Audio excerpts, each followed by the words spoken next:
Hello guys, how are you? My name is Penson Mlotshwa. I come from Newcastle. I was born in eNtabeni in section 4.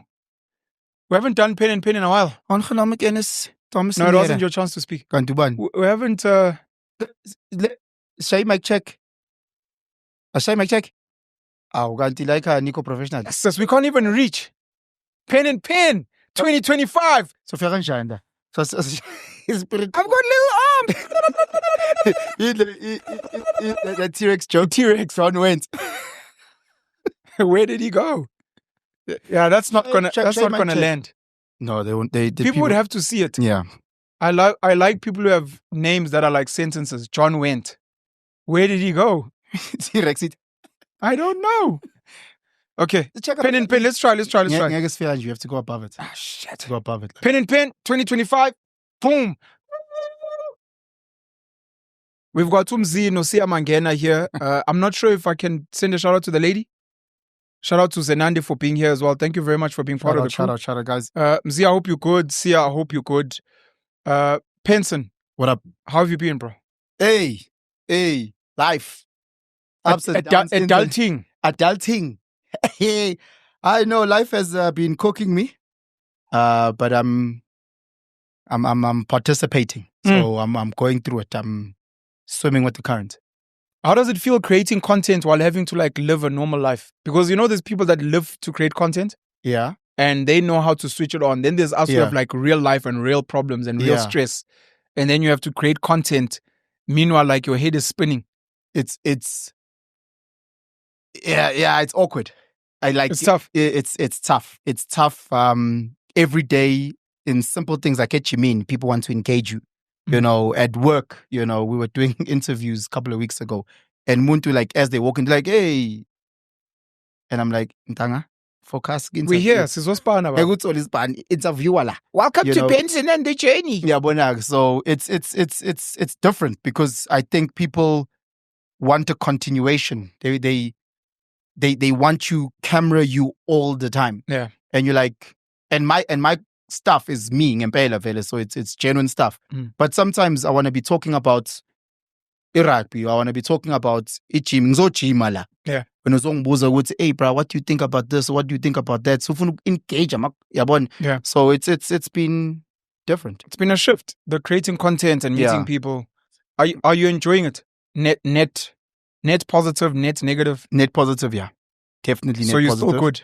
I'm still good.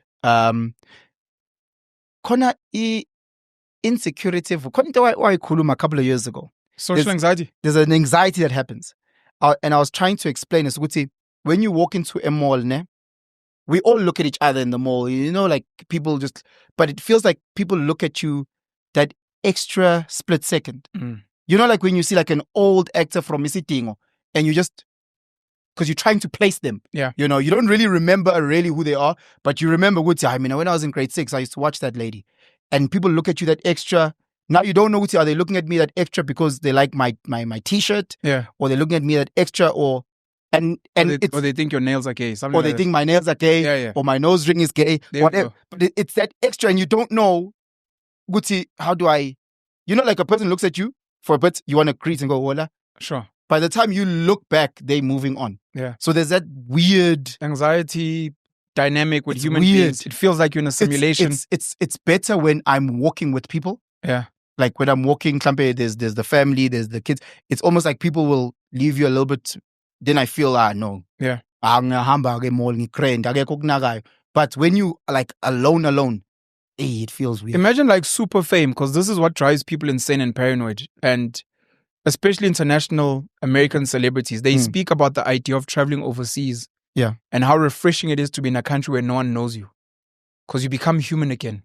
You stop being an animal in a cage that always has to watch how they look and how they move. And people are coming up to you. Can we take photos? You're like... There's one where Trevor Noah speaks about that he was in a restaurant and he was saying to his partner, Guti, they can't even have like I think it was his brother.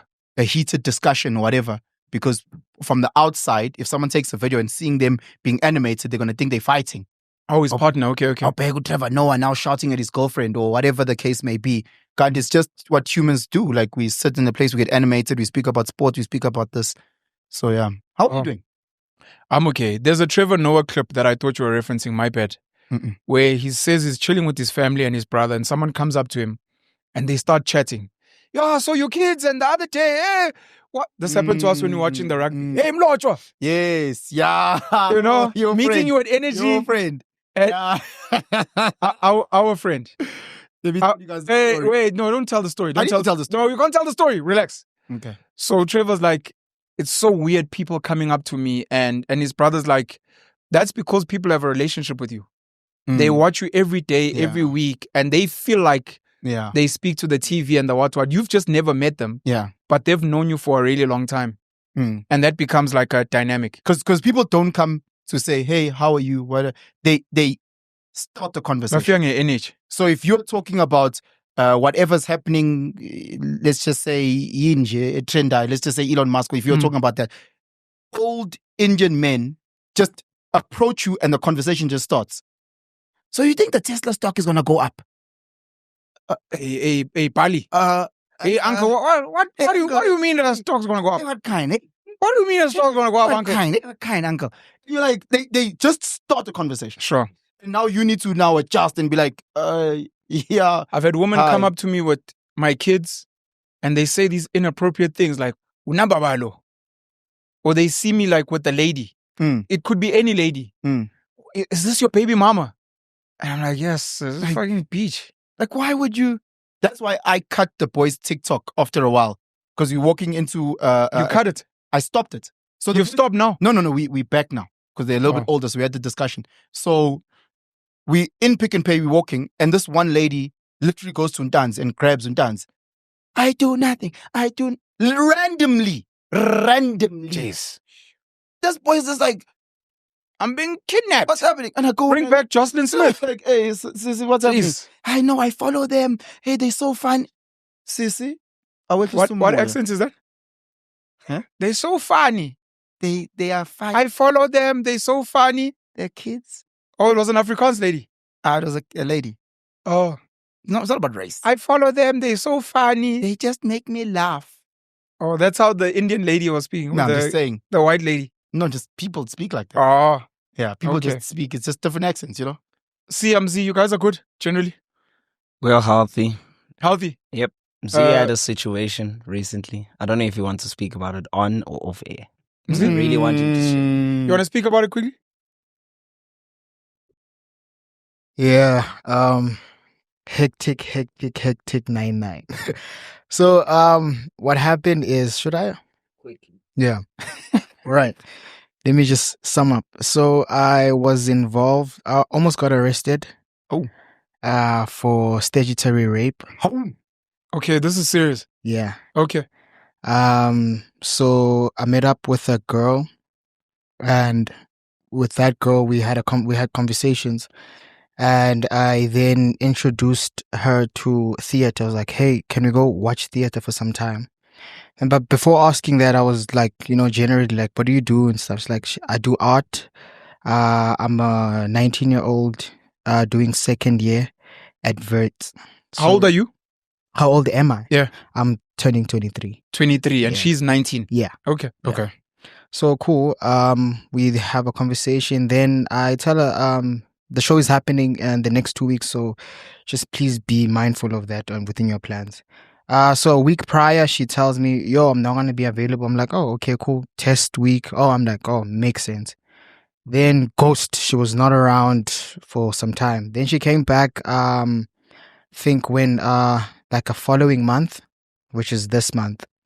So she comes through and she's like, hey, I'm like, hey, you've been gone. She's like, yeah. I'm like, oh, how would test and all of that? She's like, no, it's been okay. She's like, yo, send me your address. I was like, oh, okay, I'll send you my address. What happened to your phone? It's like, oh, no, my phone broke. So I'm like, okay, red flaggish, but I was like, okay, it's fine. Fast forward now. She then randomly came through this Friday. And had a call. Security was calling me. I live at an apartment, so security was calling me. He was like, "Yo, kunomuntu okufunayo la now. This and that." I was like, "Oh, sure, okay, cool." Then yeah, I tried to spy and then we spoke. bengimngcwabeni the following day. So obviously within my culture awufunekanga wenza into eziyangithola. So No, you can't be intimate yeah, you can't be because someone had passed on. So you Yeah. guys have a cultural thing. yeah. Okay. So then I was like, sizokhuluma kahle like Saturday. Yeah. Then then ngaye emngcwabeni Saturday. Then I came back, but angibuyanga endlini. I went to a Red Bull event. Then after that went to Sia. So like my day was just pretty much like outside. Yeah. Then later on, she calls me. She's like, "Hey, uzobukuphi?" I was like, "Ngizobe ngikhona. I'll be around. What's up?" She's like, "Oh no, I'm around your thingy, and I have a friend actually that lives around." I'm like, "Oh, that's sweet then." Uzobuna is like, "Okay, cool. I'll see you soon, Gade. If I come back." Then I come back. Then mangifika ngimthole endlini kwami. So Inside? Yeah, context is I live with the housemate, roommate. Sure. So if someone knocks, your housemate can let them in. It's like, I'm waiting for Umzi. Yeah, so inja yami inogelo wakhe vele ke. Kanti ugelo wakhe bayazana nalo girl. Yeah. So fine, I get in. It's like 2-3 o'clock. I'm like, yo, what's up? It's like, no. 2-3 o'clock in the morning. In the morning, yeah. So I'm like, wenzenjani? How are you here? And it's like, no, ngilana. We went out with Mungani. So I just came back now. I thought mankreshe. I'm like, cool. No problem, yeah. Cause I'm like, ula. So Sunday, I have a studio session. Yeah. Exane, so I have to leave. So ngihambe ngiphume, rush to work. Then a meeting point here to with the artist Bewusi. So we go there and sashala for some couple of hours. Then I leave. So while I was in the studio session, I'm getting these calls. Yabo. So mind you, manghamba ngitshela girl, nayi 100 rand yokudla, nayi 50 rand yo Uber. You gave her money? Yeah. Yo, what a nice guy. Sure. Yeah, I mean, like, it's hospitality. I mean, like, nyambona naye, I understand. Something's not making sense. Yeah, so I'm just like... You're saying she's doing drama at Wits? No, she's doing art. Art at Wits. Yeah, okay, visual art, okay. Yeah. So I'm in the studio, I'm getting calls. I'm like, hi, boo. They're like, yo, hey, do you know that Banban Lona, and do you know she's this age? I'm like, what? Like, how? Yeah, sicela sokhuluma kahle police station. Thank you. These are the cops? No, that's the aunt. Okay. Yeah. So go there. I get there. I explain the story. They telling me like, yo, are you aware with umuntu so I look at her, cause I look at her, I'm like, what's going on? Like, kwenzakalani? Girl, ain't you a res? You said mosi irezi yakho ingala in your town, and they bakshele nosis wakho res. What's happening? What's happening?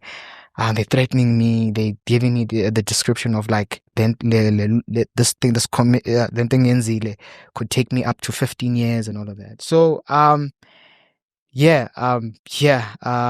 don't know if were you guys intimate? Yeah.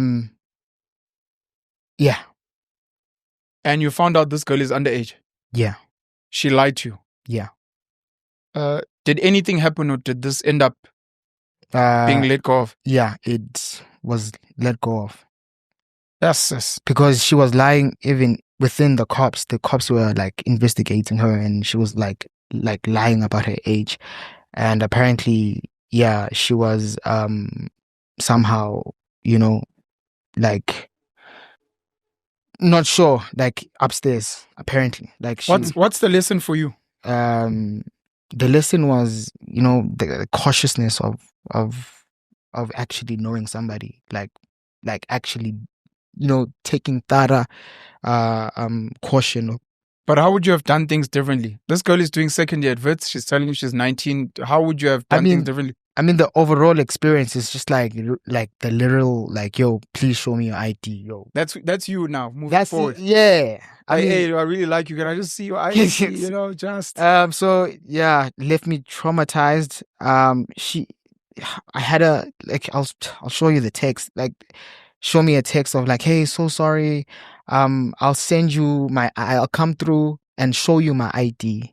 That's what she said on a random number came through, and she written a longest paragraph telling me about that. Jeez, sorry, bro. Sorry. Sia, you want to say anything? Nothing. You've never had not a statutory rape case, but a case where like a girl is lying Nah. maybe about you or falsely accusing you, not necessarily of rape, but just accusing you of, I think he wanted to hit me or whatever. Nah, none of those. Okay. Any advice, Tumzi? Because when I received the call that Z has been taken by cops, I'm like, I was so confused. Yeah. Right. And Z told me that this girl's been going on with other girls and other guys. Like, she's a girl that does this. Just to get money and stuff like that. So extortion. Yeah, I just wanna bro, just be careful, dog. I don't know how you could have done it, but maybe you should have spent a bit more time, get to know her friends. I don't know, but jeez. Yeah. Advice to Mzi as a groot man. Pen.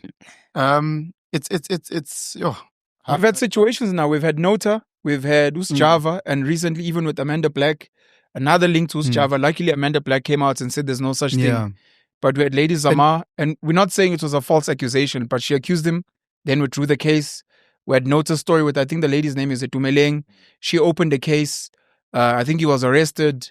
And then she also withdrew the case and said, no, she has to focus on work or whatever the case may be. I literally did a video that I'm uploading now. Go to it's so extreme because we so aware of GBV and the horrible crime and rape culture that we have in this country. By GBV, you're speaking domestic violence against women. Violence against women. Okay. Yes. And the crime against women, and it's so painful. But on the extreme other side, it's the whole false accusations that so many men have experienced. So now our sisters are going through hell, and the other side, our brothers are going through hell. Because again, if on Twitter or social media, people are saying, hey, Penson did this with Ingane who's this age, that will trend. Yes.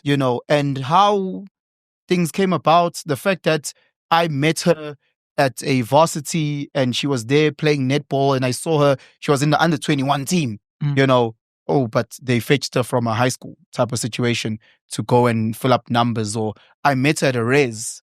Literally, it was a Friday, I picked up at a res, then went to my res and did whatever. The backstory doesn't mean anything when the age now comes out, and again, there are disgusting human beings that want to extort, is that the word? Yes. For money, There's many stories of guys and going with a girl from a club, willing participant, doing the shenanigans, balale. The following day, she's like, send me this amount of money or else I'm going to the police station. Sure. So they're weaponizing sex. They're taking advantage of the sensitivity of it's because of how bad the culture is. Yeah. So on the one side we want justice and we want, the victims to ngempela get healing and spasis and all the perpetrators to go to prison. But on the other side, Me Too, everything, the fact that you once looked at a girl, now you this predator. Sure. Remember on Twitter when they posted that guy and they say, watch out for this guy, he looks rapey. Like, what?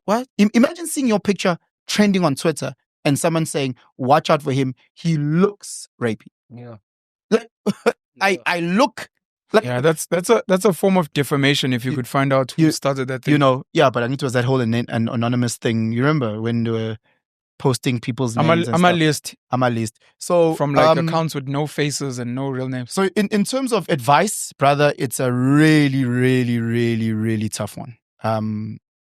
Without sounding like an R. Kelly or whatever the case may be, I've worked at a high school, and physically, a lot of the guys and the girls develop. We watch schoolboy rugby. Some of those guys, you put on jeans, you put on a t-shirt, the guy looks like he's dirty.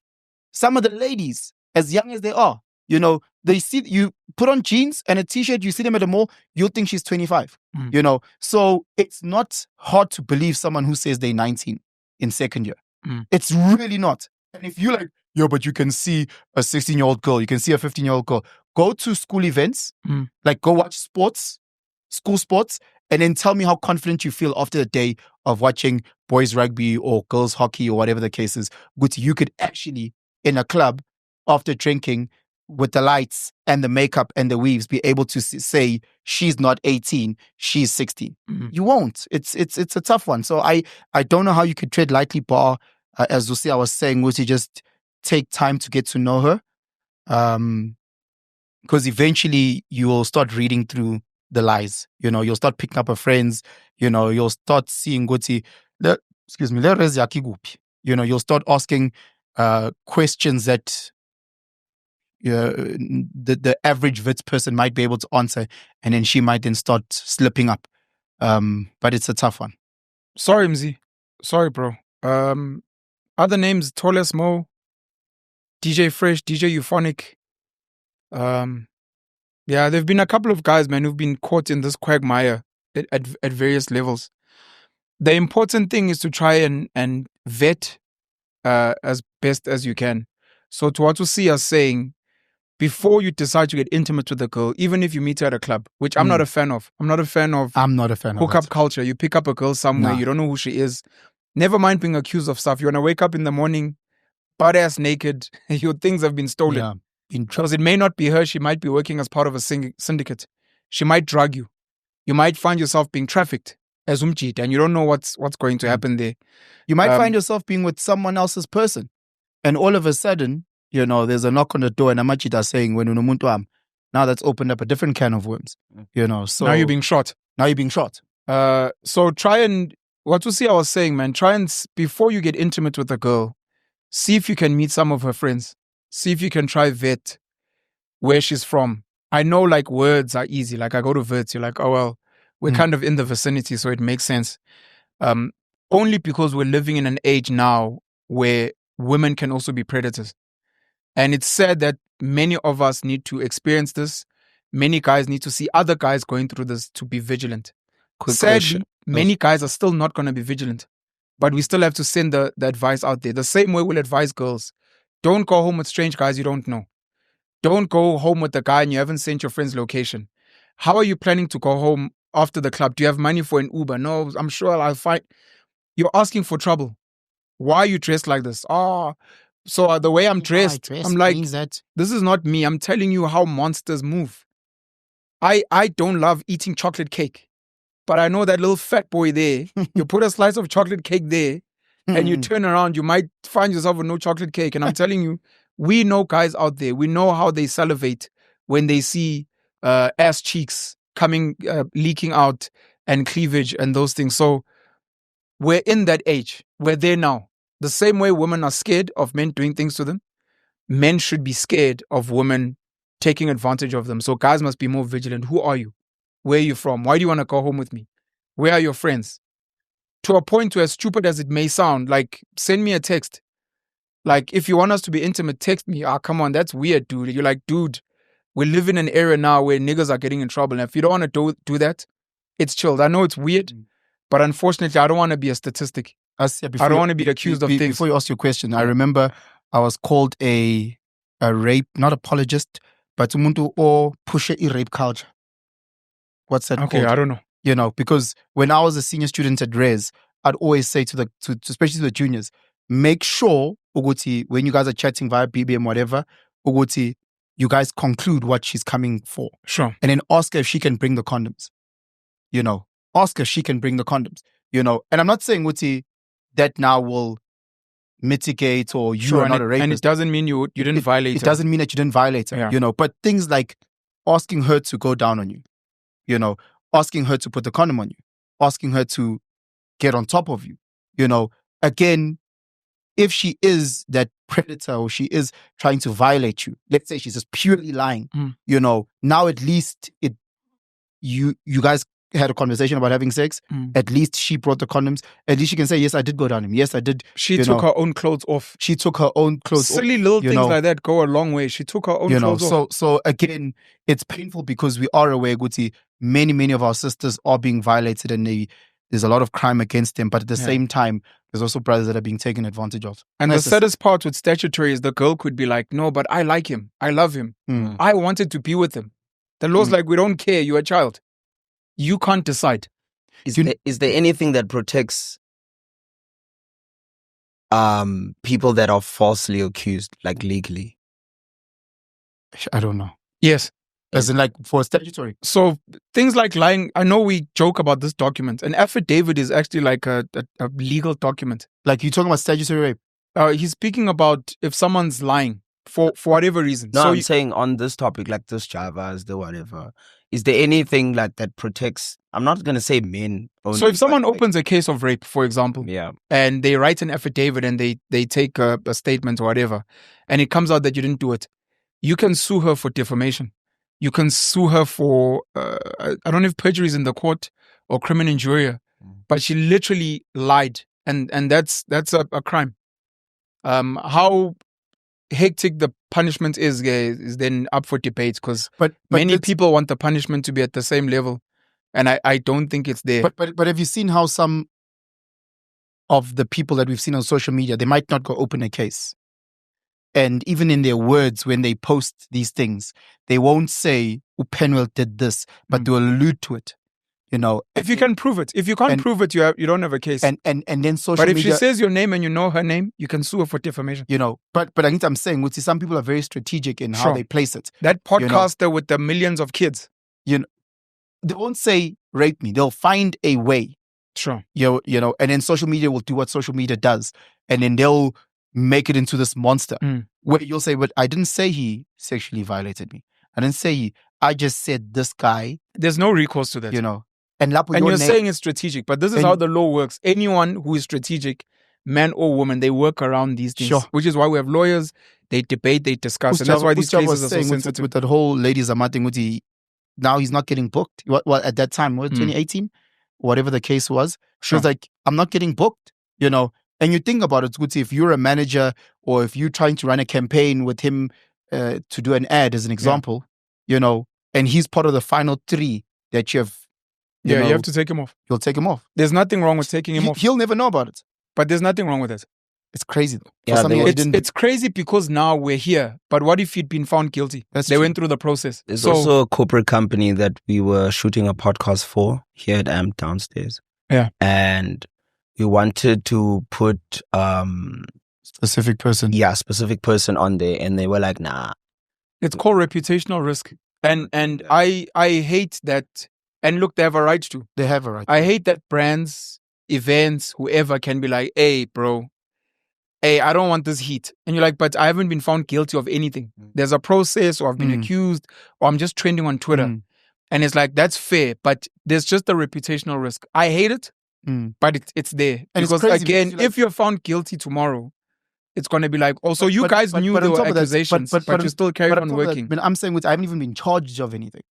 It doesn't matter if you're charged. But I'm saying, I think it's called reputational risk. I agree. It's a risk. I agree with you. I agree. So it could be anything. It doesn't have to be that you violated someone. It could be, I don't know, you're accused of stealing money somewhere. And you're like, hey, there's heat on your name right now. It's like crazy. People are like, there's the guy who chowed government tenders. You're like, hey, look, bro, we can work another time. But for now, for what we're trying to achieve, we don't want people asking questions like, why would you invite him? And now we're trending for the wrong reasons. No, I agree. So, but there is a double standard, and it's been raised. Your Kelly Kumalos as an example, where she's been linked to certain things, and people are like, but why is she still getting booked? And when do you guys not have reputational risk? So Mises at some point was also accused by his ex-husband of certain things, and yet he was still working. And then he went away, and it kind of died down, and then he came back. So, yeah. Tough. Sorry, Mzi. Teachable moment, learning moment for yourself and for the rest of us. We wish we were in an age, we're not there anymore. We have freedom now, where we're still, you meet a girl, you like her, she likes you. You go to her father and you ask for permission for whatever. Unfortunately, we're so far beyond that. We're here now. And women do have agency. They are mature. They are adults. They can make their own decisions. If she wants to go get drunk and high and she's like, I want to go home with him, who are we to tell her? Because she can decide to abort. And so for you, you can only control yourself. Do you man know or that woman. my boys, this is back in the day, their first Pete that they had. Pete? What's a Pete? Or pediatrician. Appointment, consultation. Yeah. So that the first guy who did that, he was in matric when he started dating his wife now. He was in matric, she was in grade 7 when they started dating. But now he's like, person's now telling the story and it's like, In retrospect, 25 years later. Jay-Z and Beyonce. You know, Jay-Z and Beyonce. So now it doesn't. He was 18, she was 14. She was 13. In grade 7. Grade 7, yeah. You know, 18 and 13 type of situation. Yeah. So now when you're telling that story, let's say 30 years later, and whatever that number is, what, 48? 48, 43? Is that the number? Whatever the number is. It doesn't sound as bad. You know, he's 48, she's 43, doesn't sound. But you're like, you're what? So Kushuti, when he's studying first year in medicine, we check in Ntombi who's in grade 8. I hope they're teaching kids at school, you know, life orientation and the like, what statutory rape is, specifically for the matric boys, the grade 11 boys, to understand, because that's when a lot of guys are breaking their virginity. And some of these guys will date like a grade 8 girl. Yeah. When they're 14, he's 18. It's not a big deal. Yeah. Hottest chick in grade 8, it's the head boy or the first team grade sports, 9. or grade 9. Hottest chick in grade 9. I'm in. It's not a big deal. Everyone knows they're the couple of the school, but legally, that is deemed statutory rape. Like us, we were 15 in grade 10. So she's in grade 10, 15. Yeah. Yeah, one. He's in matric. Doesn't sound and as he might bad. be 19. You know, doesn't sound as bad, but he's an adult at 18. She's 15, a minor. Grade 10, matric, doesn't sound, they do something, boom. Tough. Yeah, tough one. Please tell the Gen Z stories, just to change the energy a bit. Yeah, that was yeah, it's intense, heavy. But it's very important. Yeah. Very important we speak about these things. Speaking about high school. Yeah. Going to was it a dance? I'd like you to tell Amachi this story Sasjumba, if you don't mind. I actually spoke to Brendon today. Yeah. He was telling me he was listening to Pastor Rhymes, like, yo, I miss you, man. I'm like, gay. So gay. Shout out. But that was pretty dope. What a legend of a guy. But it goes again to what we were speaking about, Guti. We like, oh, these are kids. Until you actually see them in certain spaces and you realize, Guti, like some of the behaviors at times is actual grown folk behavior. Brendon used to wear bulletproof vest to school because of 50 Cent, and he said niggas are trying to get him.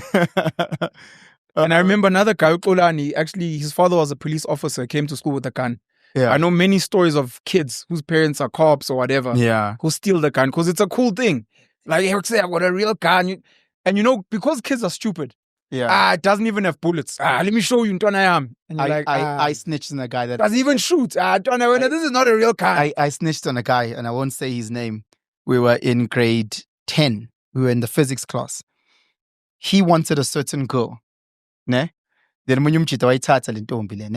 And so this guy's telling us live jive in English. Then the other guy is like, no.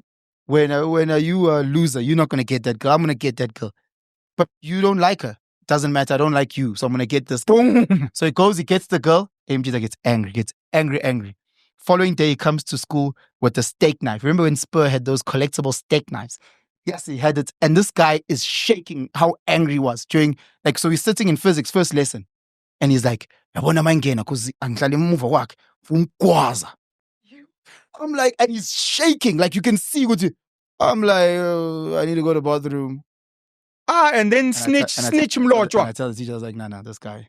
Snitch mlotshwa went to go and tell on. I snitched. Ma'am, he's got a knife. He wants to stab the other kid. I was like, this guy ain't playing. He is fuming. A vibrator. And it wasn't those guys that were. He was one of those nerds that were like spectrum type of situation. And when he's like, samurai sword, I'll kill everyone. You're like, all right, cool. I believe you. I believe you. I know this guy. He was actually like a top academic student. No, he was wasn't. An athlete. No, he wasn't. Was he not in primary school? He wasn't top academic, no. Oh, okay. Played piano? No. Didn't he play piano? No. Oh, maybe we saw about someone else. Talking about someone else. So you guys are at dance. Tell the story, man. So we are in grade 11. We're in grade 11 and we go to spring dance. At school, they host him in the evenings and Gumnand and Gukrend, you know. Yeah. And we part of like the cool crew in school and we're dancing. After the event,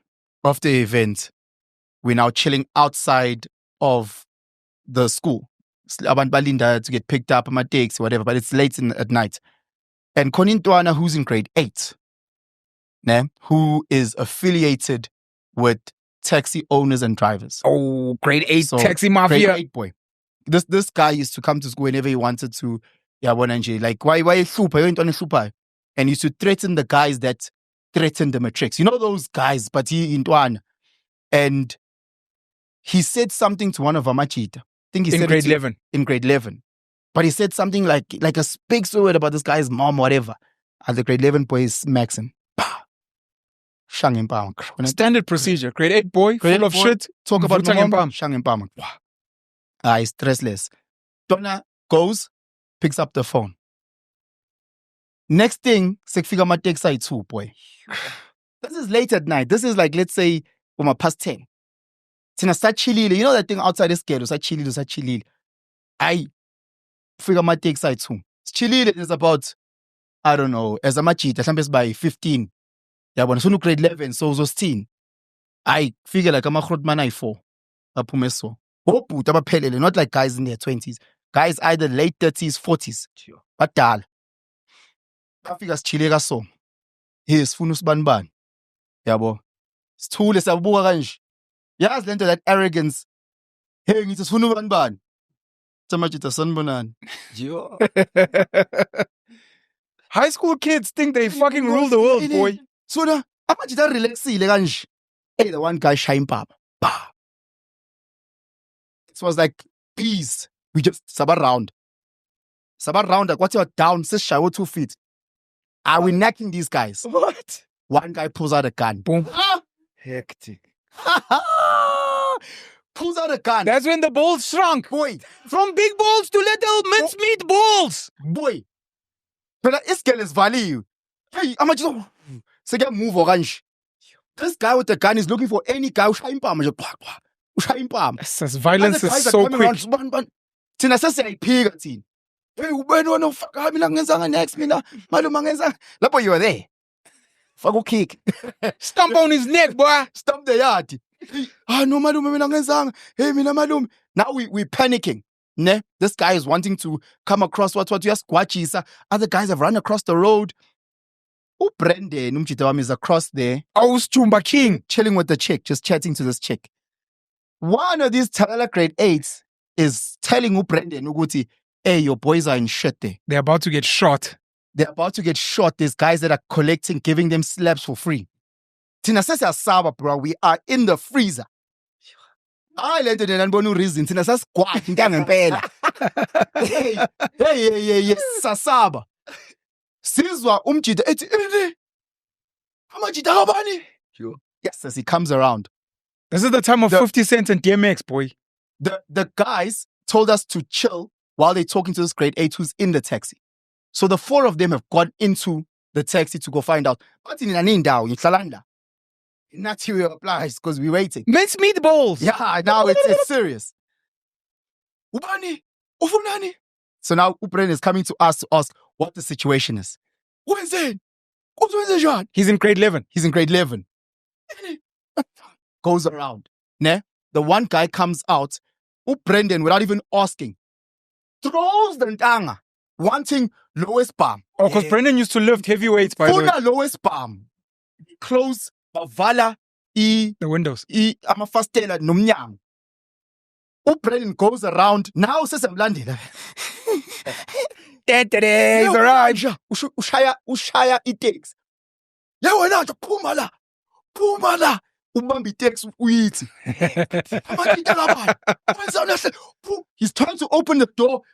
This guy was on this side by the door. He now goes all the way to the furthest window on the other side. Brendon, so around the taxi, bro. Tina, we are closest to the road. Because you want to watch, but you want to watch from... From safety. You know? The one man is busy trying to hold Brendon back. The one who got shoved. No, he's looking everyone. Ushayi taxi. Uzopumala. Bro, we're watching this and we just... Amachitangene motweni ashaya masonda ayavaya. Brendon is fuming. And Brendon is a legend, man. He flew through his home window. Yeah. Fighting with, I think, his dad. And then he went to go and find an axe. Look, this is like... Let me tell you one more story. By the way, before you tell the story, okay. this is like one of the nicest guys, super intelligent, Well read. So funny. Very respectable. One of the funniest guys you'll ever meet. Very, very cool guy. But again, this era of, I can imagine now with the kids, you've got about King Von. Who else has been shot? I know about Bobby Schmurder got arrested. Pop Smoke. Because you must understand, about Pop Smoke got killed at like 21. Yeah. About King Von were young niggas. There's these guys in America, Ababe Vutana, like these guys, going around killing each other and then making music videos by your gravesite. I love it. So, say a Victoria Mall in Newcastle. This is a shopping mall. Yeah. And there's about 5 boys, Base Panorama. Panorama High School. Panorama High School. Panorama is guys that went to that school tended to be older. You know, like Kamba no 21. Yabaz like all les when I'm about Dale College, I'm sorry. I withdraw quickly. My Dale. About Dale College, no, I withdraw. Yabo yabo put abadala go to like matric but una 22. Yazi lezo ikona. Yabon. So damn. So amajita are in the doorway. Yabon, it's just this is a sliding door. They're in the doorway 5. Ne? Ngihamba no Brendon. So now amila amajita in the door. Agenig. So obviously I wait. Yeah, I wait. Speak good English. I'm so sorry, gents. Sorry, gents. Can we please get in, gents? Because I'm so sorry. Are talking, they busy, but no one can come in or out. Oh, Brendon just Multi nobody, you mean including just normal people at the door. No one can come in or out. Kids are stupid. Oh, Brendon just goes through them, shoulder goes through. Ne? I follow the gap that is opened. I open the gap. Amajita yaphenduka nje yona sidudla uyahlanyana. Ne? Brendon just goes. Ding. What did you call me? Brendon wavela kumuli blaze. Yeah. Kumuli blaze. Athi intwana bambala. Khona amaflower, khona like into yokuhlala, into initha amaflower nje. Sengigoqa iblaze ngahlala mina. Brendon nangu usula. Uthi umuphi umsunu wakhe la. Ungibize ngesidudla. Kufathi. Athi ngiyabuza nina msunonyoko. Ngibuza nina msunonyoko nina. Ubani othenga isidudla la? Hey, amajita athi three. Silent. 5 jitas. Short mans la. Mina ngibamba iblaze. Phenduka uBrendon. Walk then. Sangena so dlala i-Taken machine so dlala machine i-Taken the king of fighters, the street fighter. Cabanga fit. As you have guys in life that you just realize ukuthi they don't see danger the way that you see danger. For them, they are danger. Like right now is tea time. Do you know where he is now? Second guessing your things. Do you know where he is now? Yes, we know him very well. Yeah. He's a very close friend and brother. He's an amazing person. He's an amazing family man, community member. He's an amazing person. And you must understand, all these stories is not him starting it. It's him ending it. And he's been that guy in many, many situations. Yeah, he was actually never an instigator. No, Jordan Peterson speaks about whenever the world is looking for a hero, why can't it be you? And because of the mafia movies and the hip-hop culture, it became that for him, that look, I'm a nice guy, we're having a good time.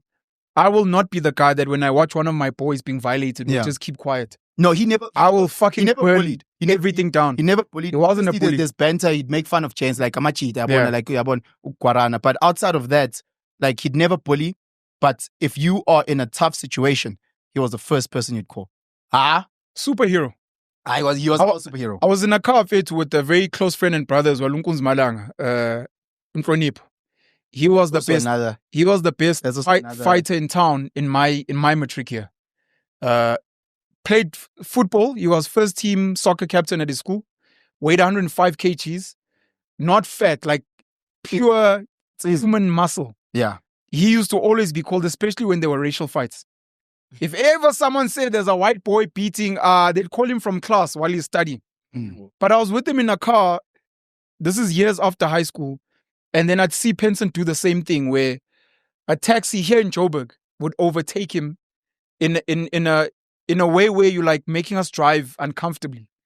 This was now years after I'd left the Eastern Cape. Because when I was in the Eastern Cape for 4 years, I was told that Zulus are violent. And I was like, Zulus are not violent.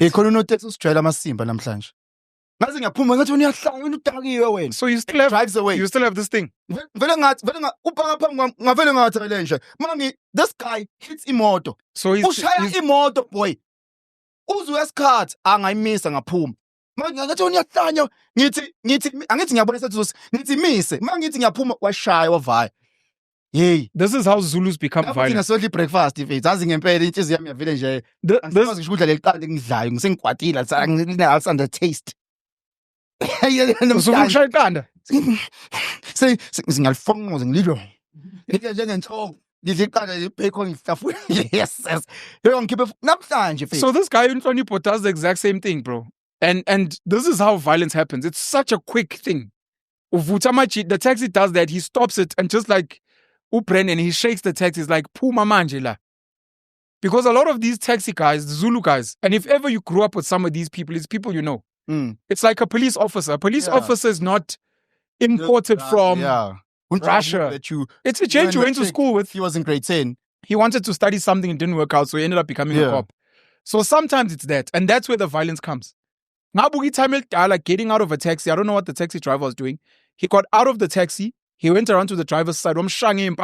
This is here close to Brie. Goes back into the taxi. I'm like, how do you drive moving forward? But you know shut left, ma'am. Yeah. No, but some of it's because I'm actually that delela, but the problem obviously becomes guns. Because I still explain it this way. I don't think Zulus are violent. I know they are. Zulus have a problem with disrespect. They take disrespect so personally that they're willing to harm you or they're willing to like be harmed. I'm walking with my woman and my kids. I bump into you by accident. And you're like, ish, Faith, you know, you with your woman and your kids, you're like, you know what, I don't need a nigger moment. Faith, Masimba. How Masimba army 40. Then you're like, you almost want to tell your woman, look, tell my kids that I love them. Just man. When you guys keep going. Not even keep going. If anything happens, just tell my kids I love them. Because there's like levels of disrespect. This happens with me and the police. This is where I know I've got Zulu blood and I need to work on it. I've got Zulu blood, maybe. You know my police, you always respect them. Sanbona baba yebo. Yeah, license. No, you know, you become a tit. Because you're like, you know what, I need this to be over and done with as much as possible. I'm in a rush, I'm going somewhere. Yes. Yeah, what? We speak until it gets to a point where you're like, when they start speaking, then you're like, I think the respect is over now. I normally stop speaking then. Whatever they say to me, they ask, I just don't talk anymore. And I'm just waiting for something. Can I tell you the problem? Because I'm like, but you better hope no. can prevent you from whatever's going to happen here. That actually becomes an aggravating. Like, it makes me even angrier. Because okay. now you will bully me more because that's not fair. You better kill me before I get to you. In fact, we can't live in a life where because you have bigger muscles than me, now you have license to treat me and bully me. Because you've got a gun or because in by 5, now you have the license. We can't live in a life like that. And Ono Taxi in Joburg specifically, they're not like Ono Taxi back in KZN. Because in front of you, and then they're talking to another guy who's across the road. Yes. If I had a big buggy, I would fucking bump the shit out of those guys.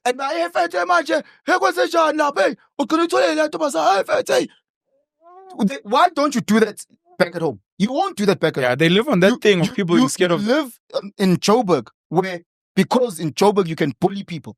And it's wrong. And Joburg, abantu citizens have now accepted it.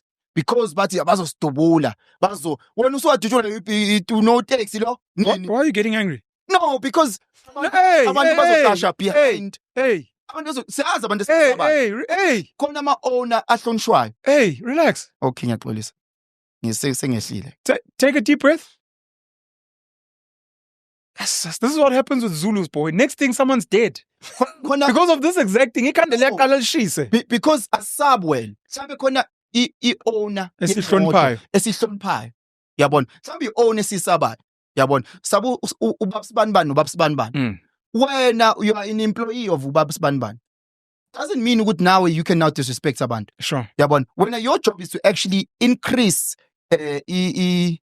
lento le igama ulenze libe lihle of ubabs banban. Khona abantu babethi he's this uthi no. Uyahlonipha imoto zakhe zi right, but a sub when. Quick question, Penson. Do you guys think that jobs that give people power, ne? Yeah, like a cop, an army, security guard, yeah, those guys. Do you think that those jobs you should see qualifying for those jobs is not very difficult? Yeah. Do you think maybe those jobs should be like offered to people that have higher level of IQ? I think rather maybe the answer to that would be the training around that job should be more around developing, if you can, an EQ or how to speak to people. I used to see it when we used to bounce. No one wanted to bounce with him. When you were a bouncer? When I was a bouncer. Because security at doors of clubs and those things? Because our job is to ensure that everybody has a good time. That's your job. So if there's someone who's out of line, you are stopping other people from having a good time. You need to go outside, have some water, freshen up, calm down. We're just removing him. Wena. Lo mjidai. Into engane shaya impapa. Ushaya wonke umuntu usise bhuti wonke into la. Yayishaya ngempapa. You're like, it's uncomfortable being around you because you are here to get out your frustrations. So now there are people who work in those spaces, cops, security guards, whatever the case is, who have failed in other areas. And then some of those guys then try and take it out, and that power gets into their head. Instead of actually understanding, this is my job. My job is to ensure that everyone is safe. If I work for JMPD and I stop a car, that person shouldn't feel nervous or scared. That person should be like, oh my God, here's a person who's wanting to help me. That person actually needs to find joy and excitement, in you. What's going on? Hey, police, Nijani. We don't have adequate systems. I don't even know if we have systems at all that measure. So we speak intelligence. You measure that through, I guess, academic school. Yeah. We don't have a system that measures emotional intelligence because that's what you're asking. Forget your academics. It could be like the not smart guys or the very smart guys. That almost doesn't matter. You just need the guys that are logical and that can manage their emotions in situations. And I don't think we have those systems, even in things like being a social worker, a psychologist, working with children. We're just like, if you're qualified academically, you get in there. But we don't ask, are you qualified emotionally to be here? Because yes, security they do have a bad rep. But there's been some phenomenal security guards that I've worked with, mapoisa that have been phenomenal. Even on no takes, you're like, hey, this is a really amazing person. No takes that are amazing. Like super amazing. Even when he does fagama hazards, now you understand just seven but they are the few jerks that paint a horrific picture. Yes. And labo nje first badonsa ngempama nje singabaquli. Mele senzeni? First babulala ngendlela. Zulus. No ngempela because ngeke bafundi bazoyiqhubeka leyo nto, and they're going to give the majority who are actually doing their job well a bad name. Then sesibabiza amagama bangawafuna security noma opoti bakudrive imoto. Sesibabiza la magama because of the few rotten apples. Umantshengelani noma Geza. Yabona. We don't have we don't have performance review systems in this country that have consequence, which is one of the reasons why our government department workers are the way they are, whether it's the taxi drivers and because if we could rate, like your Ubers and the like, if we could rate these guys and someone reviews them, every time you're dealing with a nurse, every time you're dealing with a rude cashier, every time, and there's literally something that happens, that would force the people to behave better. Have you seen we don't have that. Builders has those smileys. Yeah. Like sad, angry. I wonder if they actually measure that stuff. But they always, those cashiers always ask you to press. Yeah. So maybe it's part of their review and performance. So they always ask you to press, and they're always very nice. Maybe I fag a shop right. I want. Yo. Public healthcare, my clinic or nurse. I have to say this though, but no offense, but women give the worst service. Like gents, no much it Hispanic garage. How much is Hispanic garage are the best? Like much Hispanic garage. It's like the shop right here. It's like last season I begged her to sit there. Yes. And then when You're ruining her day. Why did you have to come shop Why today did you shop and stand in my queue? Sure. I'll tell you this, not necessarily to agree with you, but I've found that most high-end restaurants have got male waiters. Specifically, I'm not going to give them a shout out because they didn't pay us. There's a rib spot that is Tops in Joburg. Oh, yes. They only have male have chefs. waiters. Mm. Top quality. Those guys have been there. How long did that other guy say that he was there? It's like 35 years. 35 years. Like the person that's been there like the least is like 12 years. Sure. These are waiters. Good service. Like those guys, they say, they get paid well and they get looked after. So when they get here, like no one leaves. Like people just stay. Yeah. And you're like, damn, as a waiter. So I think it's very important that restaurants or really take service. I think even ShopRite. Christo Visa? Christo Visa must awusizela abo-sis base-ShopRite, man. Hayi. Because abase-checkers are not the same. Abase-ShopRite. It's I'll tell you, it's not Christo Visa. Uba. It's the culture of people at different LSMs. Oh, got you. So you'll find that a spa, Ekasi, got you. is of a different quality than the spa in Santon. Yes, and you'll assume it's because people in Santon are rich. Yes. And that's actually not true. What tends to happen is the poorer people tend to be more accepting of substandard service. Yes. Whereas people that have more money, more Yeah. access, they tend to not settle for. I've So seen they this. request for managers. They complain. They make a noise They send until emails. something gets done. Have you seen the produce section at the Pick and Pay at Campus Square? You have to mention shops like that. Yeah, because it's horrific. It's disgusting. The food, it's the most expensive Pick and Pay. I know. Okay. The one at Campus Square. The quality of food, the fresh, it's dog shit. Dog shit. Because of students. Because it's students, and students are willing to accept. You know, even when you go to that KFC, it's like heavily salted, things are taking slow. They never have a twister. And you're like, every time you're in student areas, especially The student areas, quality is bad. the service drops, the quality drops, Yeah. the prices just go exponential. And you're like, and students will accept that. Like, if you go into my area where Kwelama or the Danis, when you say you're on KFC, the KFC comes now. And it's fresh chicken. There you go, so I can get a streetwise 5. Can I please get drumsticks and thighs? Nice, sorry, put a sigways dog. Yeah. I go to mine, I can get a whole bucket just with thighs. Hey, there's Service. no such thing. Now you're lying about it. A whole buckets of thighs. In December, I went with my partner. To Yeah. go. Eh? I did chola, guys. But That's what's up. Party partner, we assume uthi umfana. Uthandana nomfana. Sia, please carry on with your story. We went to a McDonald's. Ngapha nangapha phela wena. Idabula dab. Twin plug.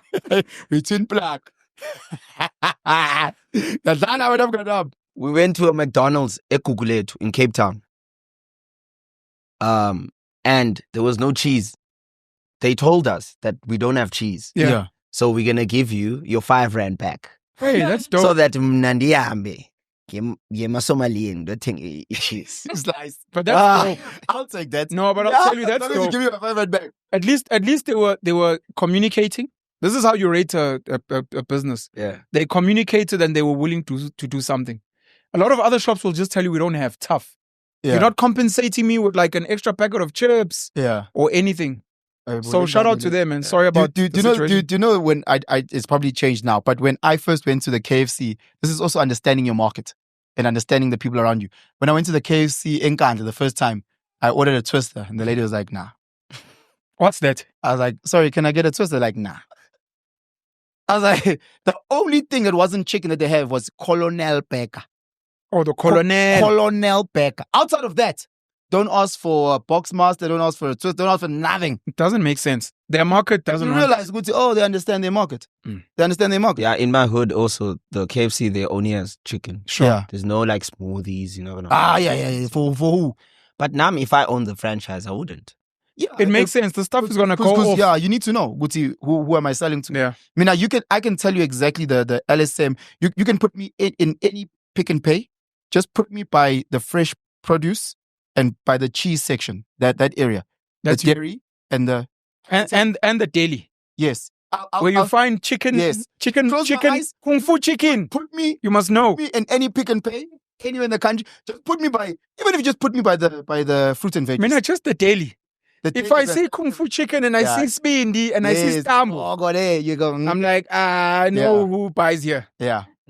There's no sushi. There's no sushi here. Kona ama head nama rana. You know when you go to Pick and Pay Ne papa, koni papa in the daily. Pick and Pay in Jewish areas don't have none of that. Oh no. You go, okay, all right, okay. The cheeses in Afrikaans areas, there's like 50 different cheeses. Yeah. There's cheeses, tina, cheddar.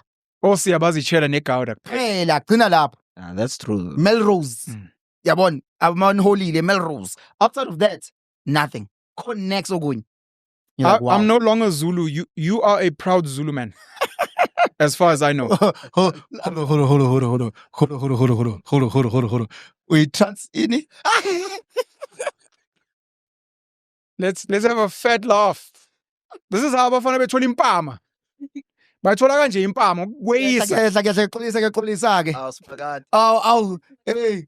Smagati. Let's fall. They're going to smagati as that's meant to be the king. Aksu smagati kama lo mchedi. Hey. Prince aksu smagati. Koputla misuzulu. I don't know.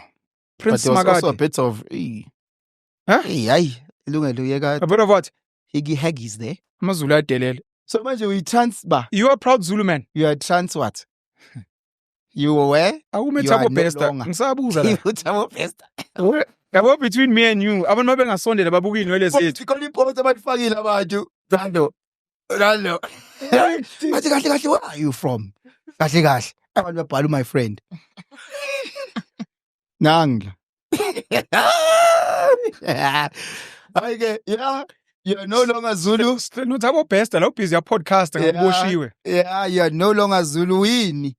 Are you a proud Zulu man? I'm a proud Zulu man. What makes you a proud Zulu man as far as you know?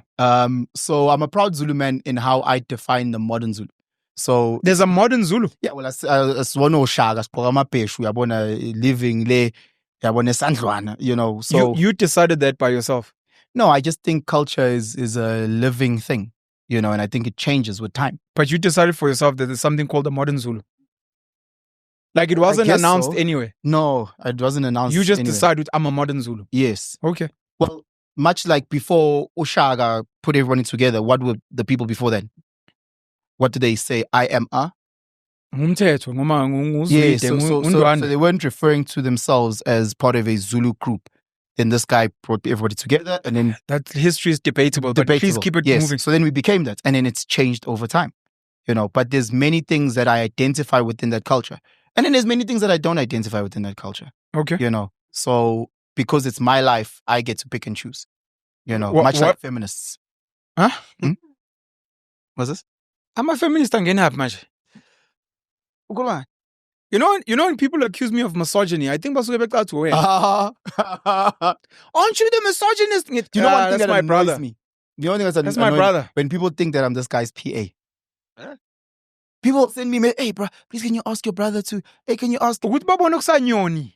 No, now we're going to PA. Babona inyoni, that's how bad. And he's busy forwarding stuff. And I'm like, bro, I hate it when people make us like singatis I'm a PA of each, or like singatis lala on the same bed, like fundo grade 1. Angumbono mjita PA naye. Just please ask him nicely if you can get me a book. You ask me via DM, why can't you ask him via DM? What about being Zulu do you identify with? The language, first and foremost. Ukhuluma Zulu. Khuluma Zulu. Okay. The geographic location in which I was born. Where you were born. Yeah, that speaks to me. Where you were born or born and raised. Born and raised. Okay. You know, that speaks to me. There's certain practices that I may not practice, but I like certain aspects of it. Like, for example, mawubona abantu mhlambe khona umsebenzi, or when people give praise to abantu abadala amadlozi, I like aspects of that. Or when I see abantu umuntu yasina noma yagida, I love the music. I love those aspects of the culture. That's why I'm proud to identify with that culture. Zulu That's why. Huns, the best in the Zulu? country. Zulu Huns Are the what? best? in the country. Ngani? Everything. Thina siphuma khona phela singama return soldier. Abo nomzamo. I not have a Newcastle. How? Uthini usiya. I'm going to tag him on Instagram. Nina bosisi baseNyukhasela. Ngicela nimngene. Zulu Huns, the best. Abo nomzamo mpathe. Yo, Uba. Huh? It's not looks, just the way that they Carry themselves. within a relationship. It's pretty dope. Have you been exposed to Swati women? No. You've been exposed to Zulu women? Swati woman. Is it like Chris excel them? Yes. Oh, okay. But hey, well, bad example because Chris she's sort of colored. Oh, okay.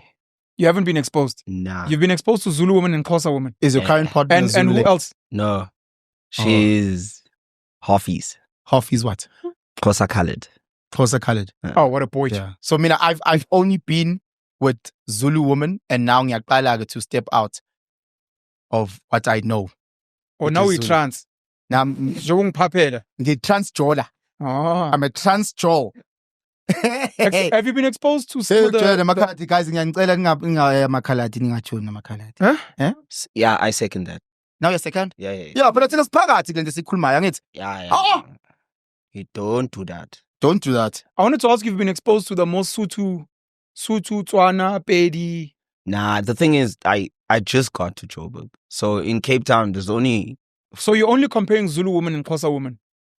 When you say Zulu Yeah. women, Zulu Huns are the one Yeah. compared to Xhosa women And from the Cape. since I've gotten here, amaXhosa span up or like different. Yeah. So I'm just taking their experiences as well. You find that Zulu women are better raised. Yeah. What is the difference from what you've seen? And also, like, when you're dating a Xhosa woman, you have to have a level of another mental health. Usiya ngizomthega bosisi. Mayikhuluma ngama-mental health. What's another level of mental health now? Uthini usiya? I can start with my own mom. Ah. If I'm being honest. No, we can move swiftly past that. Do you know what I've picked up? But just again, We can move serious. swiftly With- past with- that. Your with experience with dating. Xhosa girls you've dated. I know. Okay. what I've picked up is girls from metros. I've seen ukuthi there's a lot of toxicity with girls from metros. Have you ever dated rural Xhosa women? Yeah, once. And? Born and raised. Yeah. And? She A was girl from cool. Nhlonipho. Yeah, she was cool. She was dope. Ne? Yeah, she was cool. Have you dated Zulu girls that were born and raised in the city? Oh, in the city. in the yeah, city. Yeah. But not a Zulu girl that from Islalin vibe. Okay. You've never, or you don't know. I don't know of. Like she I've may not never- be from here. She may have come from like a town in KZN. Like a And is now dandy. here. Yeah, Now but she's for in me, it's Joburg. just that hlangana na areas. So I don't okay. yeah. Because Okay. I've picked up Uguti, and you put me on this when I'd say like something with like some of these Xhosa guys annoy me, and then you're like, no, but you've got gang Xhosa guys, and then Mates. yeah, but and then I'd be like, Don't say gang Xhosa guys like you're daddy. Mates. Mates, you and your fucking nails. ngiyaxolisa-ke. Sure. But then you start realizing ukuthi amachita amlanga amaXhosa are from the smaller towns, Mm. and the ones that annoyed me abang Porai were from like East London, PE, the cities, and you're like, oh snap! Even the Zulu guys, It's not even cities, but sure. even the Zulu guys from Durban annoy me. Yeah, one. It's not Durban, but sure. But it's a mindset. It's guys that go it's- to certain schools that have a chip on their shoulder. Facts. More than anything. Got you. It's guys that go to a certain schools. Yes. They have a chip on their 100%, shoulders because their 100%. parents happen to be better off. Yes. So they look yes. down on And other they people. talk down on people. What is that with those gents? Like, even if I check amachita dlala Man United or whatever, what is it that they don't want? Why don't they want to have partners that are black? Like, what is it that Chong and Amne, when I started playing cricket and I used to have like a lot of Bishop's boys, like those friends, and then I eventually wanted to date white girls. Yabo. And I don't know what I was fighting. Cabanga ube sisigrand manje ntwana. Son. Ikube sisigrand boy. Oh, hey. Vuka manje. Fumbled.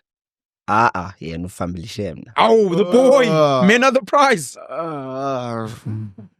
Buka manje ngapho umXhosa ngapha ikhaladi zabhetlisha lezi zinto eziway. Now you have to deal with that politics endlini. It's proximity and culture is the short answer of it.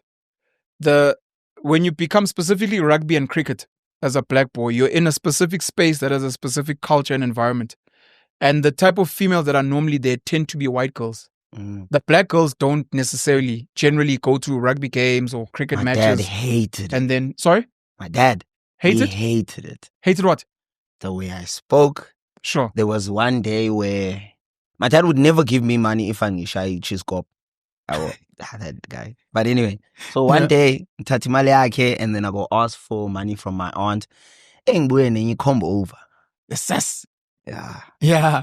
A comb over. Yeah. I What's a comb remember. over? You relaxed your hair. Yeah. Then you. You relaxed your hair. Yeah. You were that guy. Yeah, I was. And you do this. Yeah. Come You over. do this. I was. Yeah, but it's a come over. I remember going to a cricket tournament in Hilton College. Yeah. And they made me cut it on Gui province.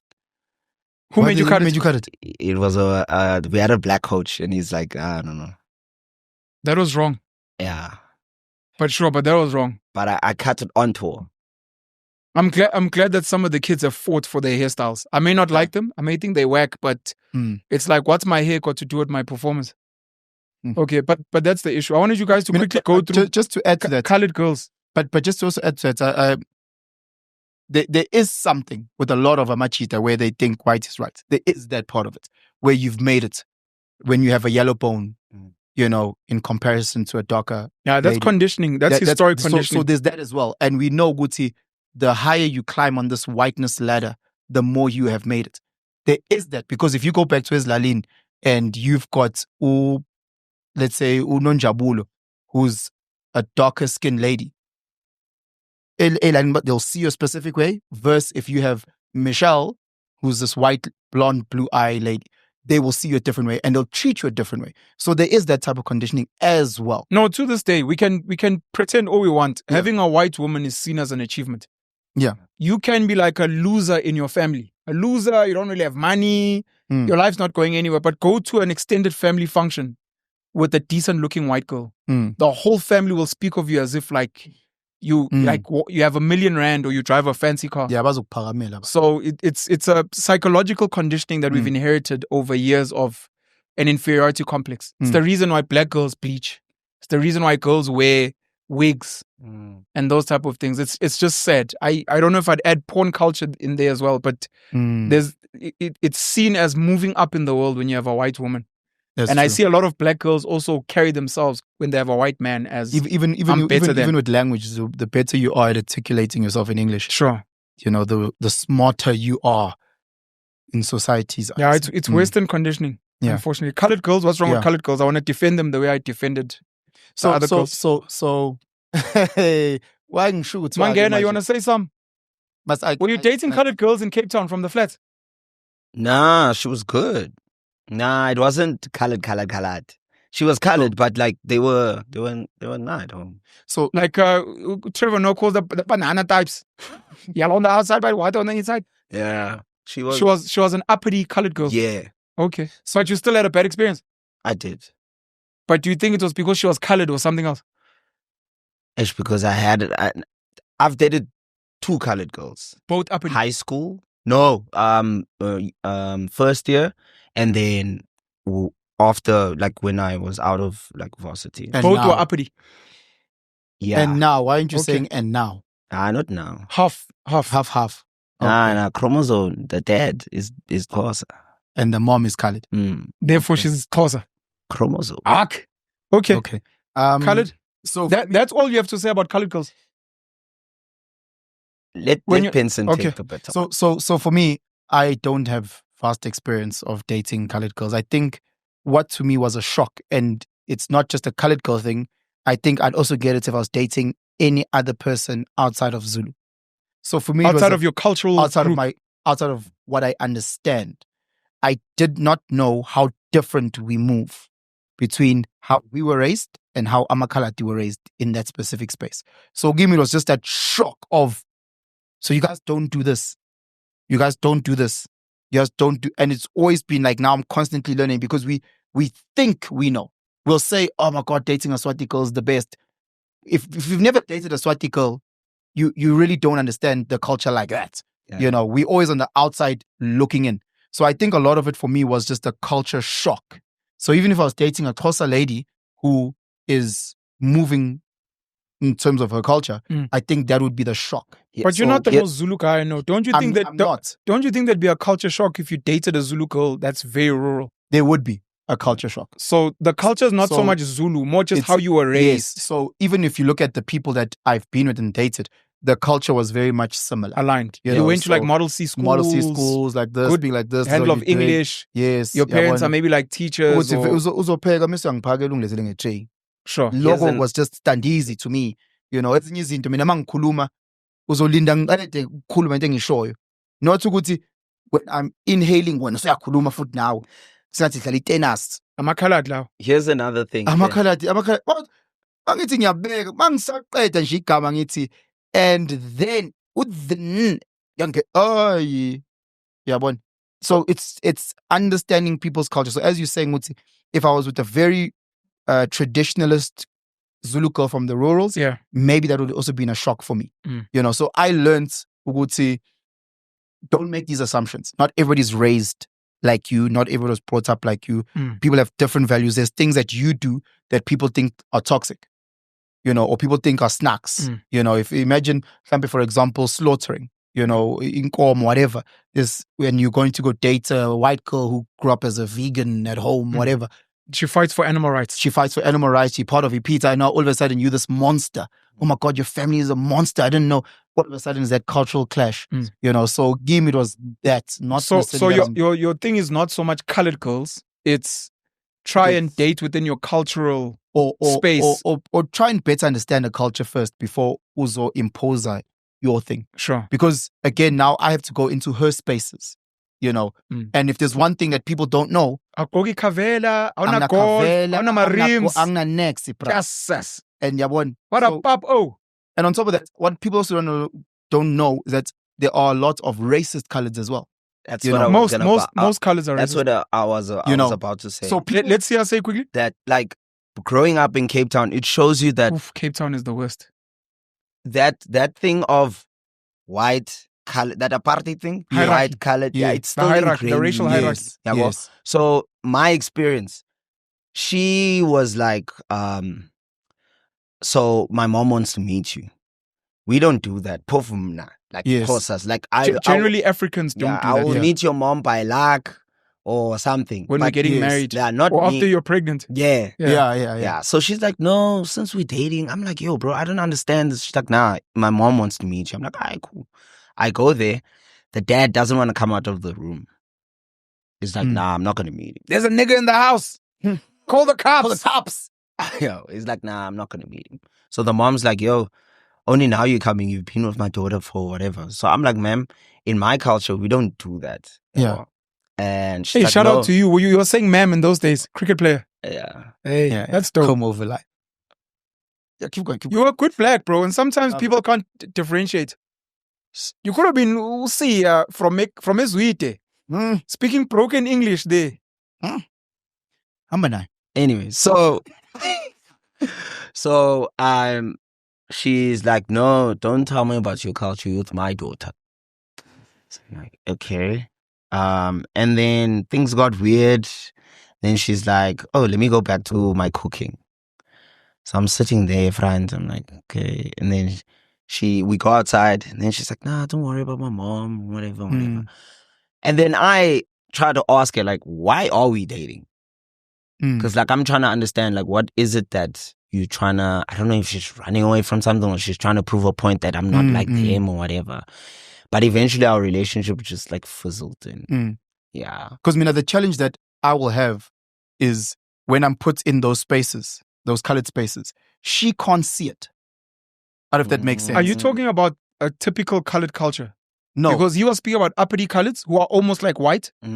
So Are you speaking about a typical colored or something else? I'm saying, Guti, you hit it on the head when The hierarchy, the racial hierarchy, yeah. So a lot of Indian people do feel superior to black people. Yes. And they will treat you accordingly. Yes. And a lot of coloreds will feel superior to black people and they'll treat you accordingly. Yeah, bon. You speak about typical, normal coloreds. Yes. Okay. Yes. So now when I'm in that environment, she doesn't see that because she treats me as her man.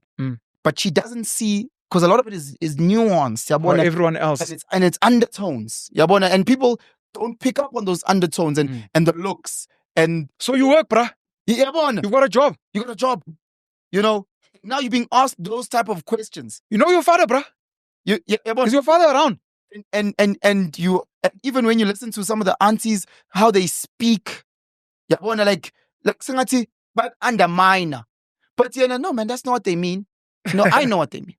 I mean, what mean. Sure. And you start picking up on those tones, which no, man. Dr. Umar Johnson speaks about this because he doesn't support interracial dating. Yeah. And the one argument he makes on the Breakfast Club is no woman on earth will understand your struggle as a black man.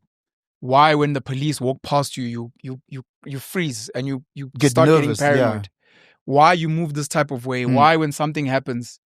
That's his argument. I'm not saying I agree with it because I don't. No, but but it's just who understands your struggle as a black man. I think he's asking like about Charlemagne. Which race of woman would understand your struggle more than anyone? It's like a black woman. It's like, exactly. The other woman will never understand your struggle.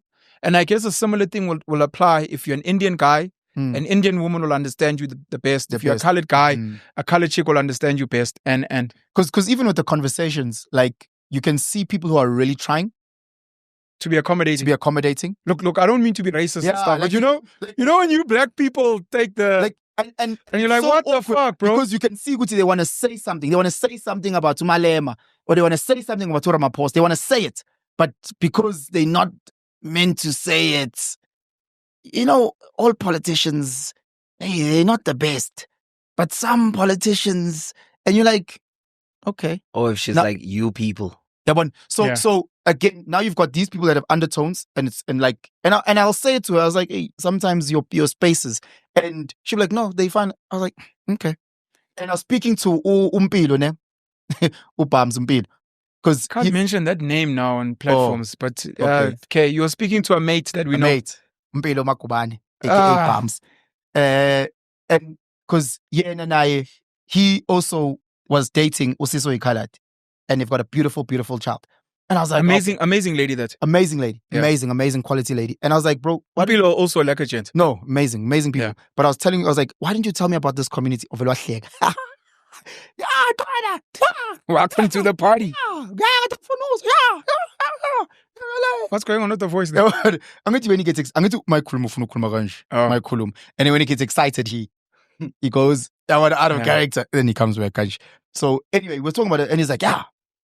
Trevor Noah asks on the What Now podcast, philosophically, of course, academically, is integration a good thing? And he happened to ask it at the time when we had so much racial tension in the country with the disinformation from AfriForum on solidarity and Elon Musk. They don't understand your language. Speak to them in a... Oh, I really like colors. Massa, hey, luister, Jay. Ek fucking smaak jou, Jay. That is racist, nee. We're so sorry. Steekom, baby, steekom. I've got a kid. Oh, your kid will survive when I'm not you. Hey, not me, ne? So, but Trevor, no, Intona will be there with the old lady when you'll be here. But the rest of the monkeys. Hey, doggy! What's okay? I've got nothing. Amakhala rugby. Oh my God. Dlala Iraq. Itim Yatsabangos is playing against Odanikwa. Today actually. Club rugby. No, he's coaching middle. Oh, he's coaching HTS. Word Technische School Middelburg. He's coaching and they're playing Odanikwa. They're in George.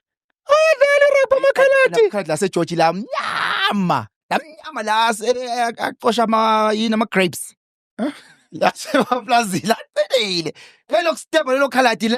is so inappropriate. I'm giving them props. They're talented. Ow. Yeah, but why did the grapes have to come in now? What's going on with the grapes? Why am I cooking on wine? To this day, fuck this. Oh, you must actually stay. Amanda, this scholarship. You must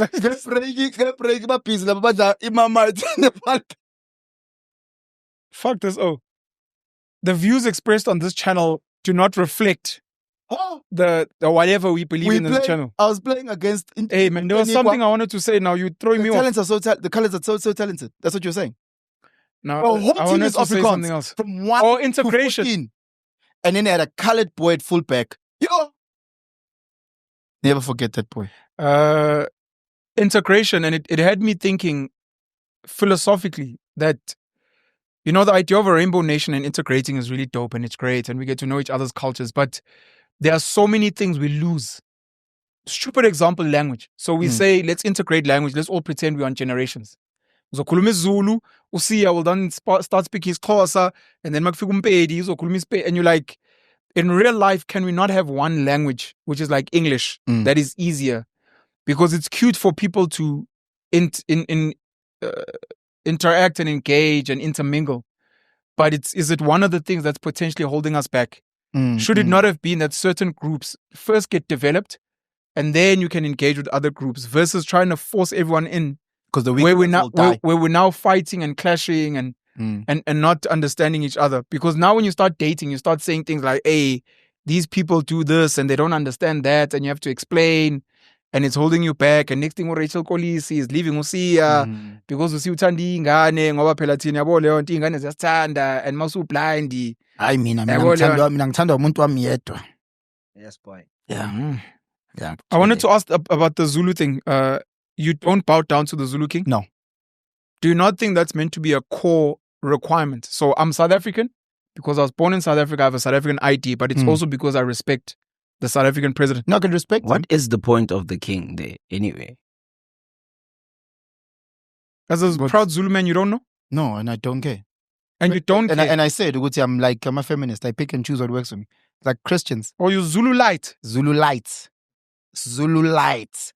Christians as eNtabeni. When they read Corinthians, they skip over. Look, we can end this podcast right here. Eh? We can end the podcast right here. Pick and choose. It's going left. It's going so left. They don't deserve to be part of us. I'm just saying to want to that pick and choose, isn't it? I'm a feminist. Pick and choose. They want equality until the bill arrives, and then they're on their phone. What does Corinthians say? Corinthians. Yeah, why do they skip it? Yeah. Bayazi abaziyo. The Corinthians. If you were born in the Eastern Cape, and you were born in the Eastern Cape, maybe grew up in Joburg mostly, would you still identify as Zulu? If I was born in the Eastern Cape? Born, and then at the age of 3, your parents moved to Soweto. I don't think so. I'd probably identify as the space that I'm in. Yeah. That's how you define being Zulu. I think that's what I'm trying to get to. No. So for me, I have to do mental gymnastics to kind of give you an answer. Nothing wrong. And I know I'm putting you on the spot. I'm trying to extract because I'm not what makes you Zulu. One, being born Zulu makes me Zulu. Sure, you were born Zulu in the Eastern Cape. And I think I'd be Zulu. I'm Nhlonipho. I'm sikhuluma Zulu. You'll speak whatever's being spoken in the area. I mean, you weren't born English, but you speak English, right? Yeah, I think I'd push Zulu.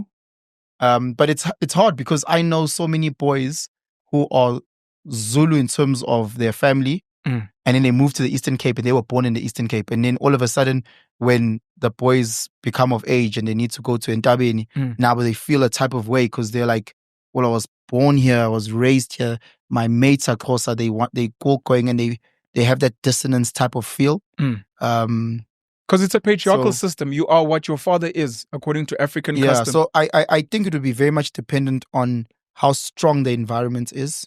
You're not Zulu because your father was Zulu. I have all of it coming together. That's why I'm saying with Zulu because. So I'm saying with I don't know if being born Zulu to me, njengamanje Penson is 90%. It might have been 40%. So if you're born in France of a Zulu father. And then the other 40% was being born, and raised in KwaZulu. In a Zulu then space. Now it's overall 80%. So I don't know how strong it would be. Yes, I'd say I'm 40% Zulu because I was born in France from a Zulu father. But the other 60% would make me want to identify with the French culture. According to African custom. Okay. But according to her mom's custom, she's Jewish. Because in the Jewish nation, you are what your mother is. If your mom is Jewish, if your father's whatever, no one really cares. Yeah. You are Jewish because of your mom. Which almost makes more sense because she births you. Type of situation. But then on the other side, it also makes sense because the seed that made you comes from. Concept of land. Okay. But now the seed that planted is what? It comes from.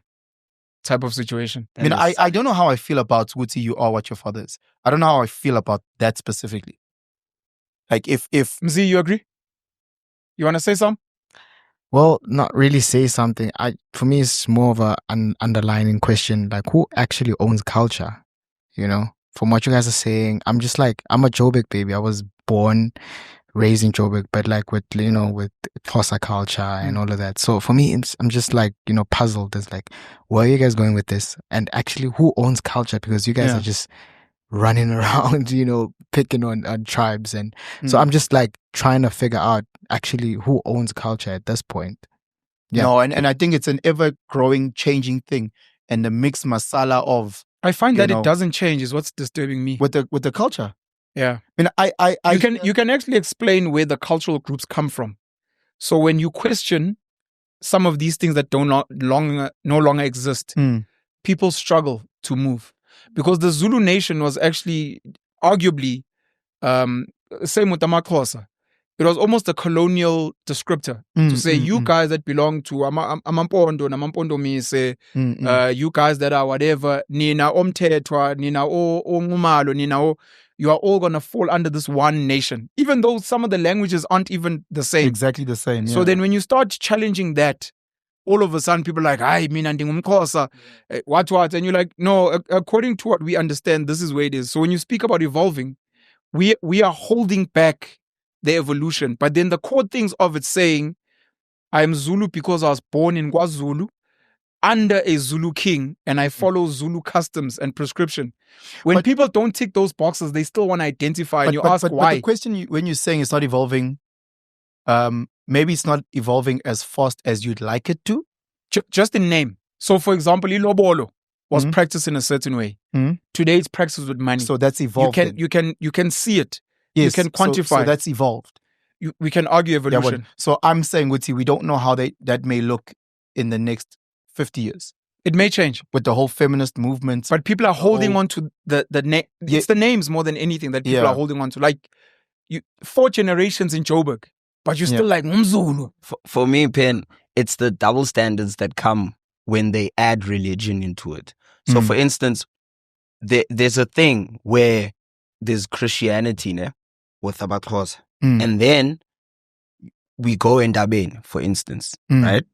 You're a Christian. And then what they do is because Bati, no umzi uzongena istawe, right? They omit the alcohol out of it, right? But the whole tradition process happens. Istawe means no alcohol. Nah, it's just that there's other things as well.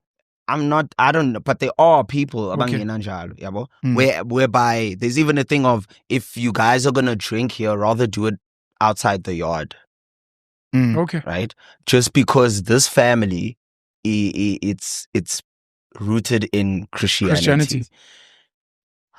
How does now that work? Because now for me, it's like, you can't do these customs, slaughter and whatever, and then uti wena ndingubuy umsutu to catch it. And then after that, the Bible then says something else, that you can't be. At church, they were talking about Zil Yeah? Shout out. So this past Sunday, when I took my family to church, they were talking about. But I say, umfundisi nawe o church. Umfundisi. Born again. Ngezangoma nani ngiyambuka lo mfundisi ngithi ayilo udakiwe madrugs. Then you start realizing it's that change. So it's not happening super fast. Now, what do you mean about umfundisi was speaking about izangoma? Ukuthi izangoma kayifuni esontweni. Okay. Yabona izangoma nje kayifuni esontweni. Izangoma do not align with what he believes is the Christian narrative. Okay, sharp. But again, zikhona esontweni. And bakhona abantu who ngapha do traditionalist custom or tradition customs, whatever.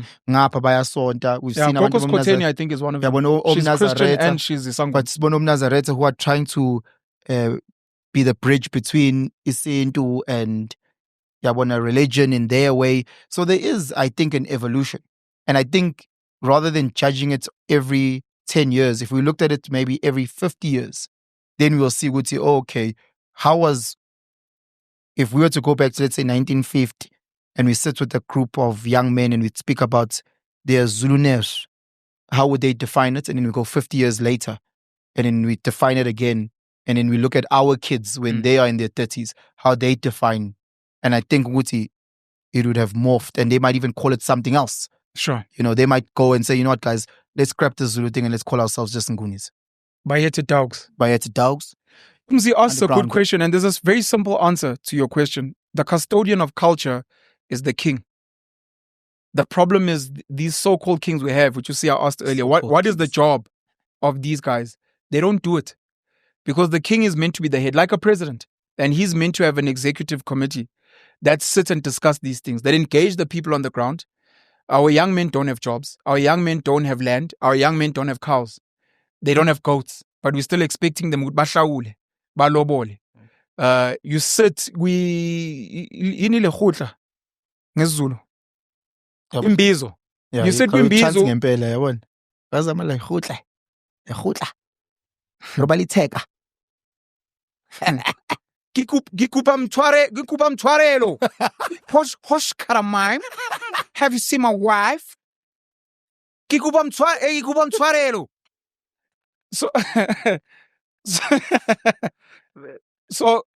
So they're meant to sit with these guys, take it all the way up and have sit downs. And in these tribal courts and these things, they're meant to discuss, look, abafana, abana imsebenzi, abana umhlaba, and all these things. How can we help them?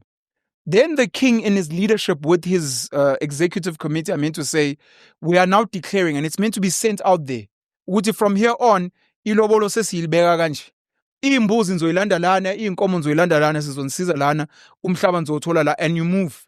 And anyone who doesn't follow that, which also then speaks to what I was asking him, you can't say, well, I'm a Christian, but I mean, God loves, and you're like, no. When there's a custodian for Christianity, there's a custodian for Islam. And if you're saying, no, Tina, we lobola with 200,000, you're like, no, the king never said that. The king prescribed as this, and the law is like this. We have technology today, so you should have a book or at least something online, and you refer very quickly. But now people are like, no, Tina, in my family, I don't. I'm like, so in your family, ni pete. Tina sama. When we ask other people of your culture, they're like, no, Tina, from what we know, we do it like this. So then we brought a goat. You're being disrespectful, Tina. Oh, but what? We use the ikusha. So you're like, there's a custodian and it's meant to be the king. In the same way you're meant to blame with the set rules and then the president, the cabinet ministers, the parliament. But because the reason by the institution, this is meant to be like a no-brainer. The colonial lords and the people that run at least South Africa, they intentionally handpick not just politicians, but the type of tribal leaders that are not visionaries, that are not futuristic, and that are not here to solve your problems. They're just there to make noise and chow money and whatever. And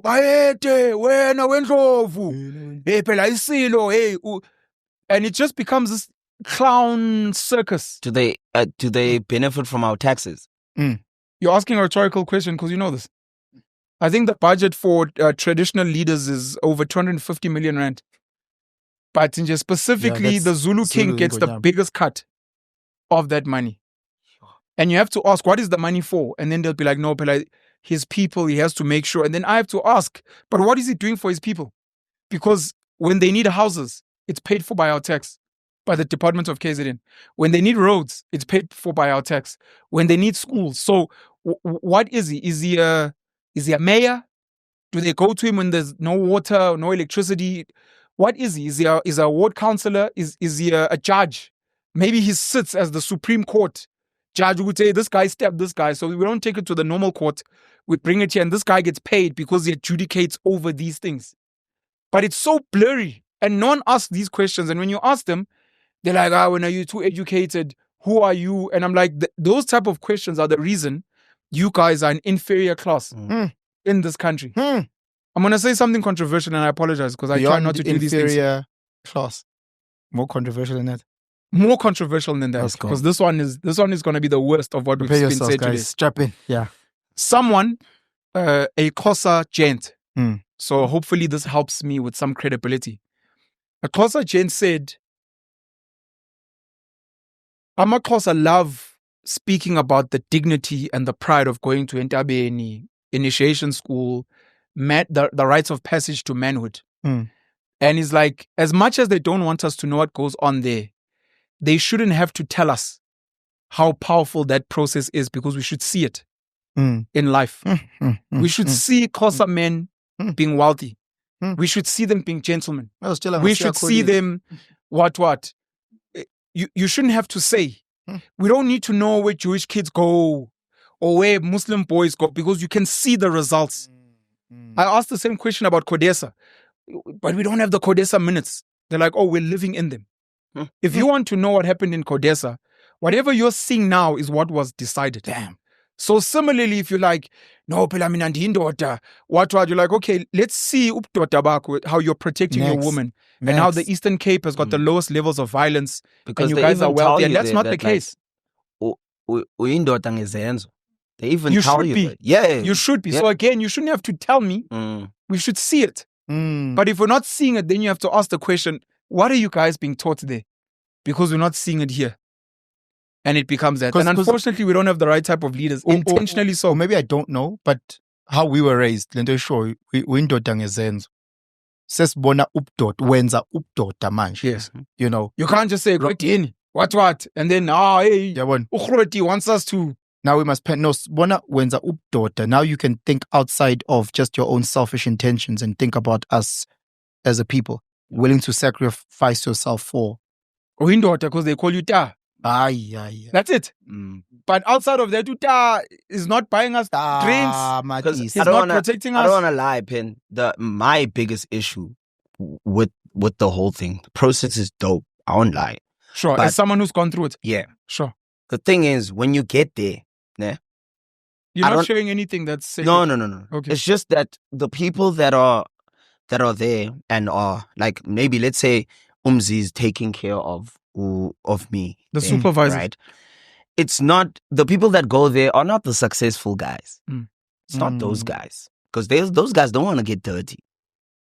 It's know what not I'm the saying? elite amongst you Nah. that are grooming the boys. So your mentor in that space Yeah. might be a talala of a guy in society. Like everyone knows in South Africa that I'm not even saying something that no one knows. Like everyone knows that in the first week you don't eat and whatever. I took that when I got here to Joburg. That was a metaphor for me to be like, I'm on Slim's couch now. This is this week for me.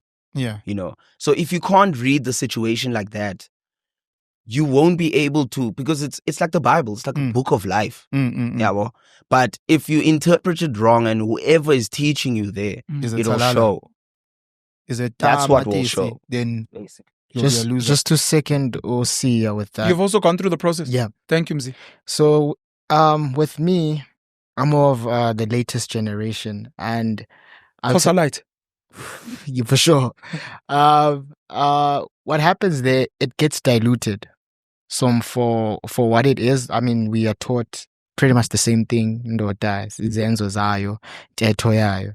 However, the comprehension that comes with it, to them, it's more of having to use it in a way that to manipulate you to get what I want.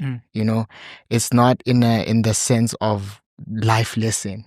Sure. You know, it's more of like, yo, I'm trying to get that bottle from you, so I'm gonna use these tactics or these lessons that have been given to actually get what I want, and it be the most dumbest thing, like a bottle. You know, so for me, it's diluted to the core. I was with people that were assisting us, and some of them were high on crystal meth. So situations like that, you get to realize that it's deeper than just. So again, your experience is also heavily influenced by who you have there in terms of the leadership. My dad never wanted to leave my side. Throughout the process. Yeah, but he would leave. Throughout the process. But you would never want anyone else like to come into my brain. That's shout out to your father, Yo, dog. shout out to Shout out to your dad. Because I've heard so many This is different the power stories. of present fathers, by the way. I've heard so many different stories. And again, guys that were or grew up in a more rural Eastern Cape speak about their experience totally differently than guys who were more Township and suburbia. Suburbia, went to those private schools, you know, in those areas. They're talking about it was almost like holiday club. Sure. You know, they were even in Mgidi today are like they- these serious events. they were there like it's like I was camping.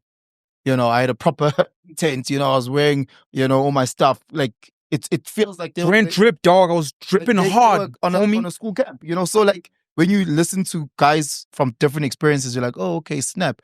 It's so crazy how your journey of Updota is not consistent. Having that booklet that you're talking about, would say, this is what we do.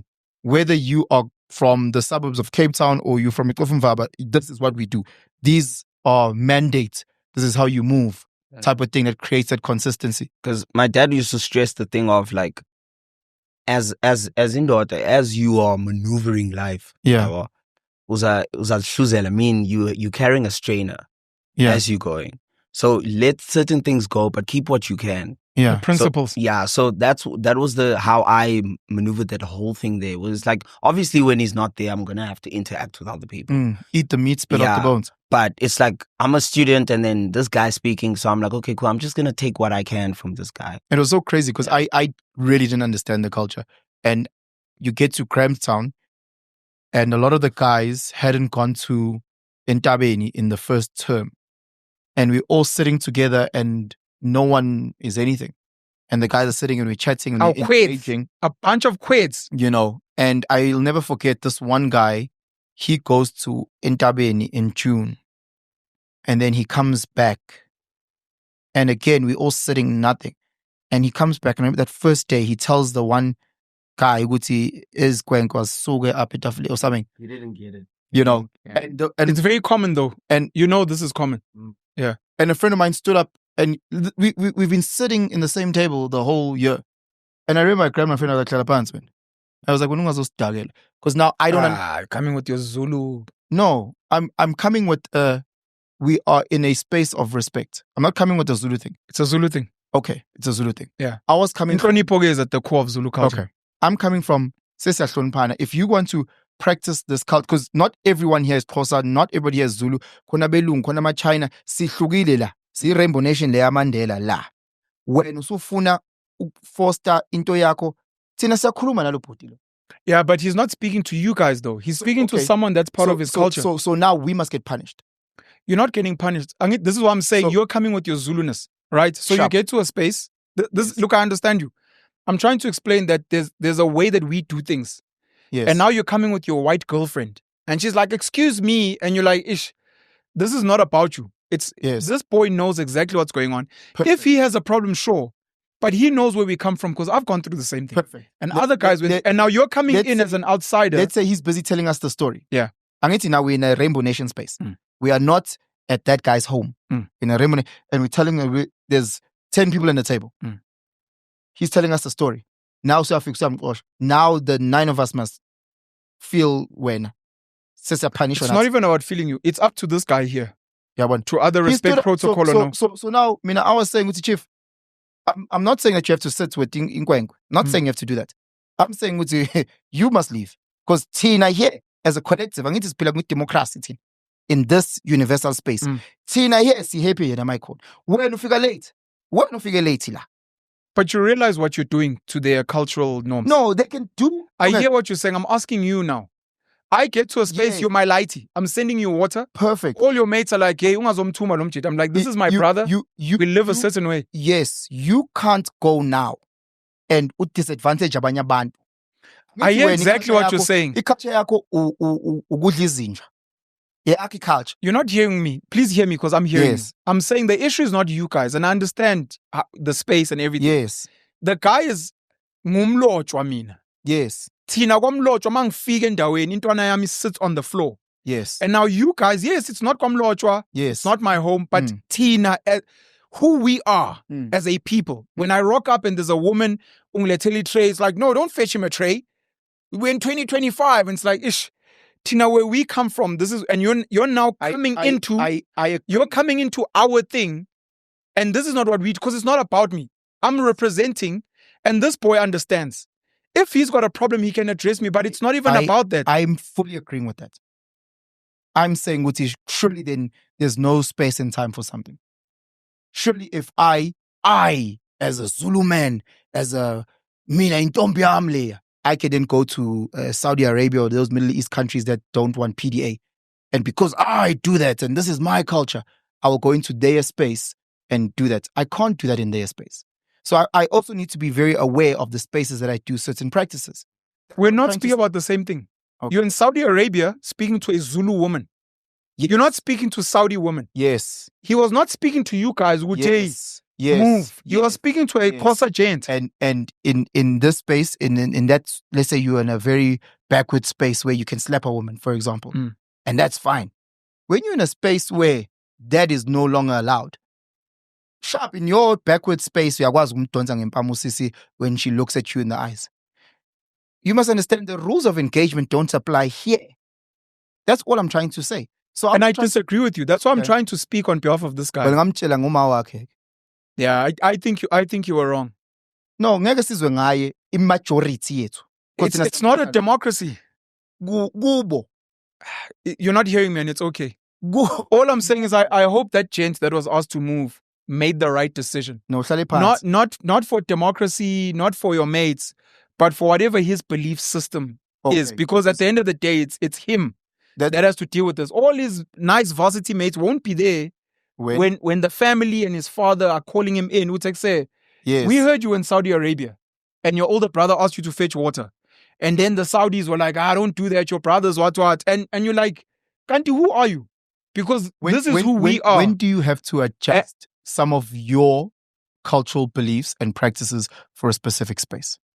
It's when you guys as a people decide. It's not for external people to come in and say. I'm saying, for example, there are complexes and estates here in Joburg that you may not slaughter. Yes. Do you then stand noma kanjani in this space? It's their space. You asked to get into that space. Ne? Mese uzopusha ngenkani knowing angithi wena you are this, knowing that that's not allowed. No, you won't be allowed. No, angithi they didn't know ukuthi phela when you're applying, you didn't say ukuthi I'm also going to slaughter here. Oh, no, you have to abide. You have to abide. You have no choice. Okay, that's all I was trying to say. No, but you're not the law, and you're missing what I'm saying. That's what I'm saying. I can hear you. You're not hearing me. It's not about you guys being disadvantaged and you feeling offended. That's on you because of how you were raised. You're now... I'm saying the space. Forget it's not the space. The space doesn't say msunganyogo. No, it doesn't. You did something that's not allowed. The space is you're not allowed to bully. According to their culture. This space. It's not bullying. What is it? You're not hearing me. You're saying in their culture, yes, it's not murdering a cow. You can't use an example that doesn't make sense. We're speaking about... I tried to bring an example that makes sense. Okay. I'm your older brother. Yes. You're my younger brother. Yes. I get to the table. Yes. I'm like, hey, mfan, hlala phansi. Yeah. Some Xhosa gent is like, hey, you can't come tell us here. No. And I'm saying, I understand this is not our home. I'm saying, this is between me and my brother. Yes. And when you come in here, I understand where you're coming from. I'm your younger brother. Or the women are saying, I'm your younger don't say that to your... Please listen to me. Okay. The women are saying, you can't say that to him. And I'm like, sure, I hear all of that. I'm hearing you.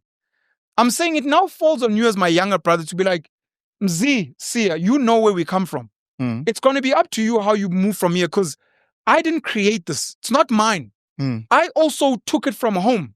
And I'm saying, manje wena mawuzothi, yeah, actually, it's cool. We all have laughs. Now I sit and I'm like, okay, sure.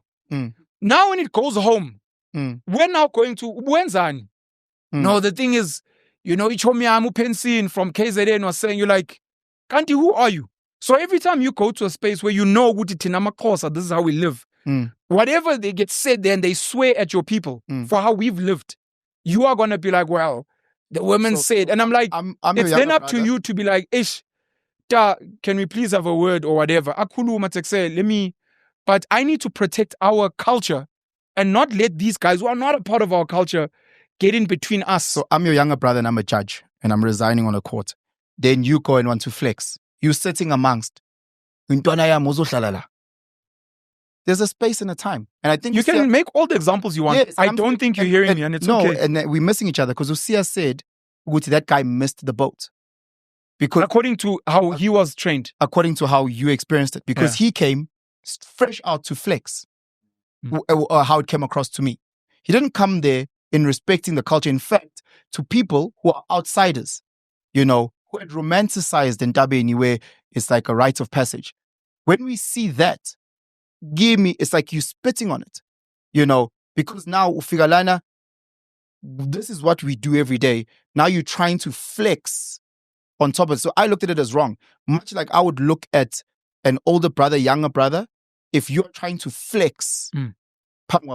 Yes, I'm your lighty, and yes, I can go fetch you water and I can do this. But mase khona bantu. Do you know what you sound like to me? Yeah. You sound like a white person trying to tell black women that their black men are abusing them. No, I'm saying, Guti, there's time and space for everything. Are you hearing what I'm saying? I can hear you. I'm saying you sound like. That's perfect. Because they normally articulate like that. Like Muslim women are oppressed. That's why they wear the hijabs. No, I'm saying, Guti, there's a time and a space for everything. I'm saying, Guti, in mosque, you pray in a specific way. And I respect that space. For me, who might be Christian, for me to go into a mosque and do my Christian beliefs. Running out of time? Are we done? I don't know. Do we have 5 minutes? Okay. So for me, thank you. So for me, going into a mosque and pushing my Christian beliefs in a mosque, I feel it's wrong. So that's where we miss each other. And for a person who... But I agree with you. Yes, that's all I was saying. I agree with you. And I love anyone who pushes their culture. I love anyone who respects their culture and practices their culture. But I am a firm believer, Guti, there's a time and a place. And in I agree with you. But you didn't hear me, and it's okay. And in some places, there's certain things that unfortunately I don't accept. Closing remarks, Mangena.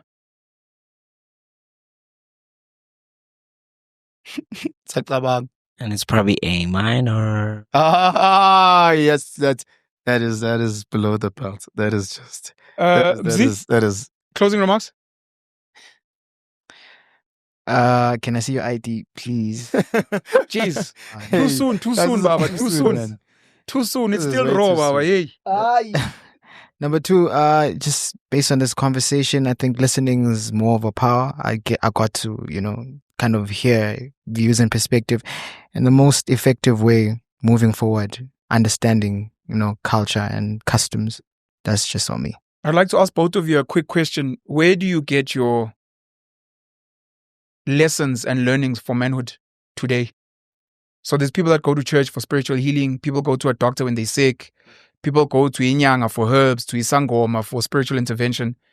Who is training you guys on how to become men? Currently, since I'm here, I'm still using what I learned, right? As I said, what I learned there is still my Bible, for instance. You don't have a touch point. Is it just constantly reflecting? And rotate. Yeah, it's constantly, it's there for me. For me, that was my transition. Even it was the reason why I left everyone back there in Cape Town. I was like, I can't, on what Penson was saying, there's too many of those brews there. And people that are so inconsiderate that are like, because you went through this and whatever. No, anyone here in AM can tell you, we don't lead with that. Every Xhosa that's here. So I'm just saying, that's my compass. Do you wish there was a weekly or monthly space, online or physical, like a church, where you could constantly go through the principles that you learned then, just for refresher, for discussion, debate? Yeah. And you currently don't have that? I don't. Okay, but that's your core of manhood. It's what I learned back then. Constantly bring it back. Yeah. For you, Mzi? Shout out to Mzwandi, the boy, my dad.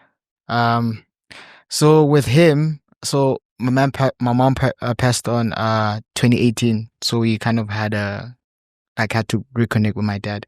And sorry, brother, you weren't living with your father, you were living with your mom. I was living with my mom. And then when your mom passed on, you had to go be with your father. Yeah. Okay. So with that, I didn't know why my dad was absent and why was he, being like that.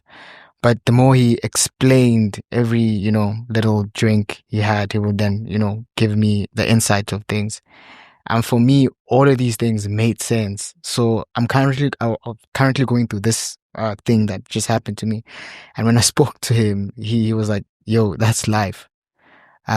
Just be very mindful. I thought he was going to come through and be but he was like, yo, that's life. And whatever he went through, because I've heard a lot of things and I've kind of now understood. So based on experience, I'd say I learn a lot. That's where I draw, like, the sense of motivation behind, like, different guys that come through, and I see their experiences and what they go through, and I learn from that a lot. You go around picking bits and pieces from gents in terms of wisdom. But my dad is, I'd say for me, the light of understanding, like, how to be a man. A man. Yeah. That's dope. Patrick Bet-David speaks about the 3 phases of a boy, but maybe it could apply to other kids as well. The boy's relationship with his father. Idolizes his father when he's young. Dad is a superhero. He can beat up my dad, can beat up your dad. Demonizes his father at some point, especially in the world we live in now, which is feminized, where there's a type of masculinity that is seen as wrong. Your father swears, he's violent, he's what, he didn't provide the way we want. And then, I don't know what, humanizes is the third one, where unfortunately you now become an adult. And now we're asking questions like, say, where's your baby mama? Why are you not married? Where's your money? And you're like, okay. I think I now understand what that nigga was going through. And you humanize your father. For real, I actually went through those 3 phases now that you say it. Because my dad was like, ikinza election. In and out of prison most of my life in high school and stuff like that. And then as in Kola, I went to go get a job. Then I realized, hey, the situation in La Pentlin. Because we were all, like, me and my dad were the only males at home. And I kind of now understand why he had to do those things. Only now. But for most of my life, I couldn't. Because when it was trash. It's just a fucking piece of shit. Just get a job, bro. Yeah, when I go sleep over at Josh's house, I come back, I'm like, job. what's wrong with this 9 to 5, yes. Yeah, so it's like, now I get it. Closing remarks? No, guys, thank you so much. I always appreciate being in spaces like this. And I actually appreciate the way we disagree, because it allows me to go back into my little cave and process and say, Donna, but ngempela, what was he saying and what did you miss? Or the things that you disagreed with Amachita, once you calm down and you played it in your mind and, you maybe go and watch YouTube that speaks to something like that, someone who can hit it from a different angle. So I always appreciate it because I find myself mainly in spaces where it's just my voice, Echo chamber. It's an echo chamber. Someone called it an ego chamber. One of my guests. I called it an ego chamber. Was it you? Yes. 100%. Was it you? Watch the last ep that we did. Fuck, I thought it was someone like smart. Yeah, exactly, it was. So again, even the stuff that you consume on social media, it speaks to when it becomes that confirmation bias. So again, the social media diet that I have confirms the bullshit in my mind. The people I speak to confirm the bullshit in my mind. And then you get into spaces like this where people they start challenging your viewpoints and you go, hey, you create that dissonance and you're like, I want to vibrate. So I always appreciate being in these spaces, being challenged, being taught something else, seeing life from a different view. But yeah, guys, don't ever limit yourselves. Sorry, man, about the journey that you went through. But again, there's learnings. It's not failure, it's feedback. How do you step now and move? And again, we spark conversations where people can learn about their culture. The pros and the cons. And if you disagree, they'll let us know in the comments. Obviously, I went by Perez. But yeah, no, thank you so much. Mzee, man, thank you for making your experience. Thank you for sharing it and being safe or feeling safe enough to share it and making it a teachable moment. I appreciate you guys. I know we speak mostly about black men, but there are a lot of white colored. I'm not sure so much about Indian, but there's a lot of white colored Indian gents who also don't have a father figure for whatever reason. Maybe their father passed away and they don't know where to go. You really need to go out of your way to find sources where you can learn about manhood. There's examples online, positive examples, of course, as far as possible. But I think we need to have a conversation. We spoke about culture. We need to have a conversation about a men's conference or a men's church or a men's thing, even if it's online, that once a week, my daughter get together and then guys send all the questions they want to ask about sex, about penis, about women, about alcohol, about I don't have money, I'm unemployed. How do I work around this? My mental health. I mean, gents take their lives. Gents are hitting women. Gents are doing all these crazy things. Gents want weapons. They want a germ. They're taking steroids. And we don't have spaces where strong, positive male role models who are not going to be judgy and too church are going to actually make you feel safe and listen and guide. And where they don't have answers, be like, look, let's see how we can guys we can can find debate it together. and guys can get to Can I ask something, Pen? That one day you maybe host a roundtable conversation of men, different different walks, backgrounds, and whatever, and we can have that chat. Sure. Yeah. Pen and pen, we're out. #justice for Kwekwe.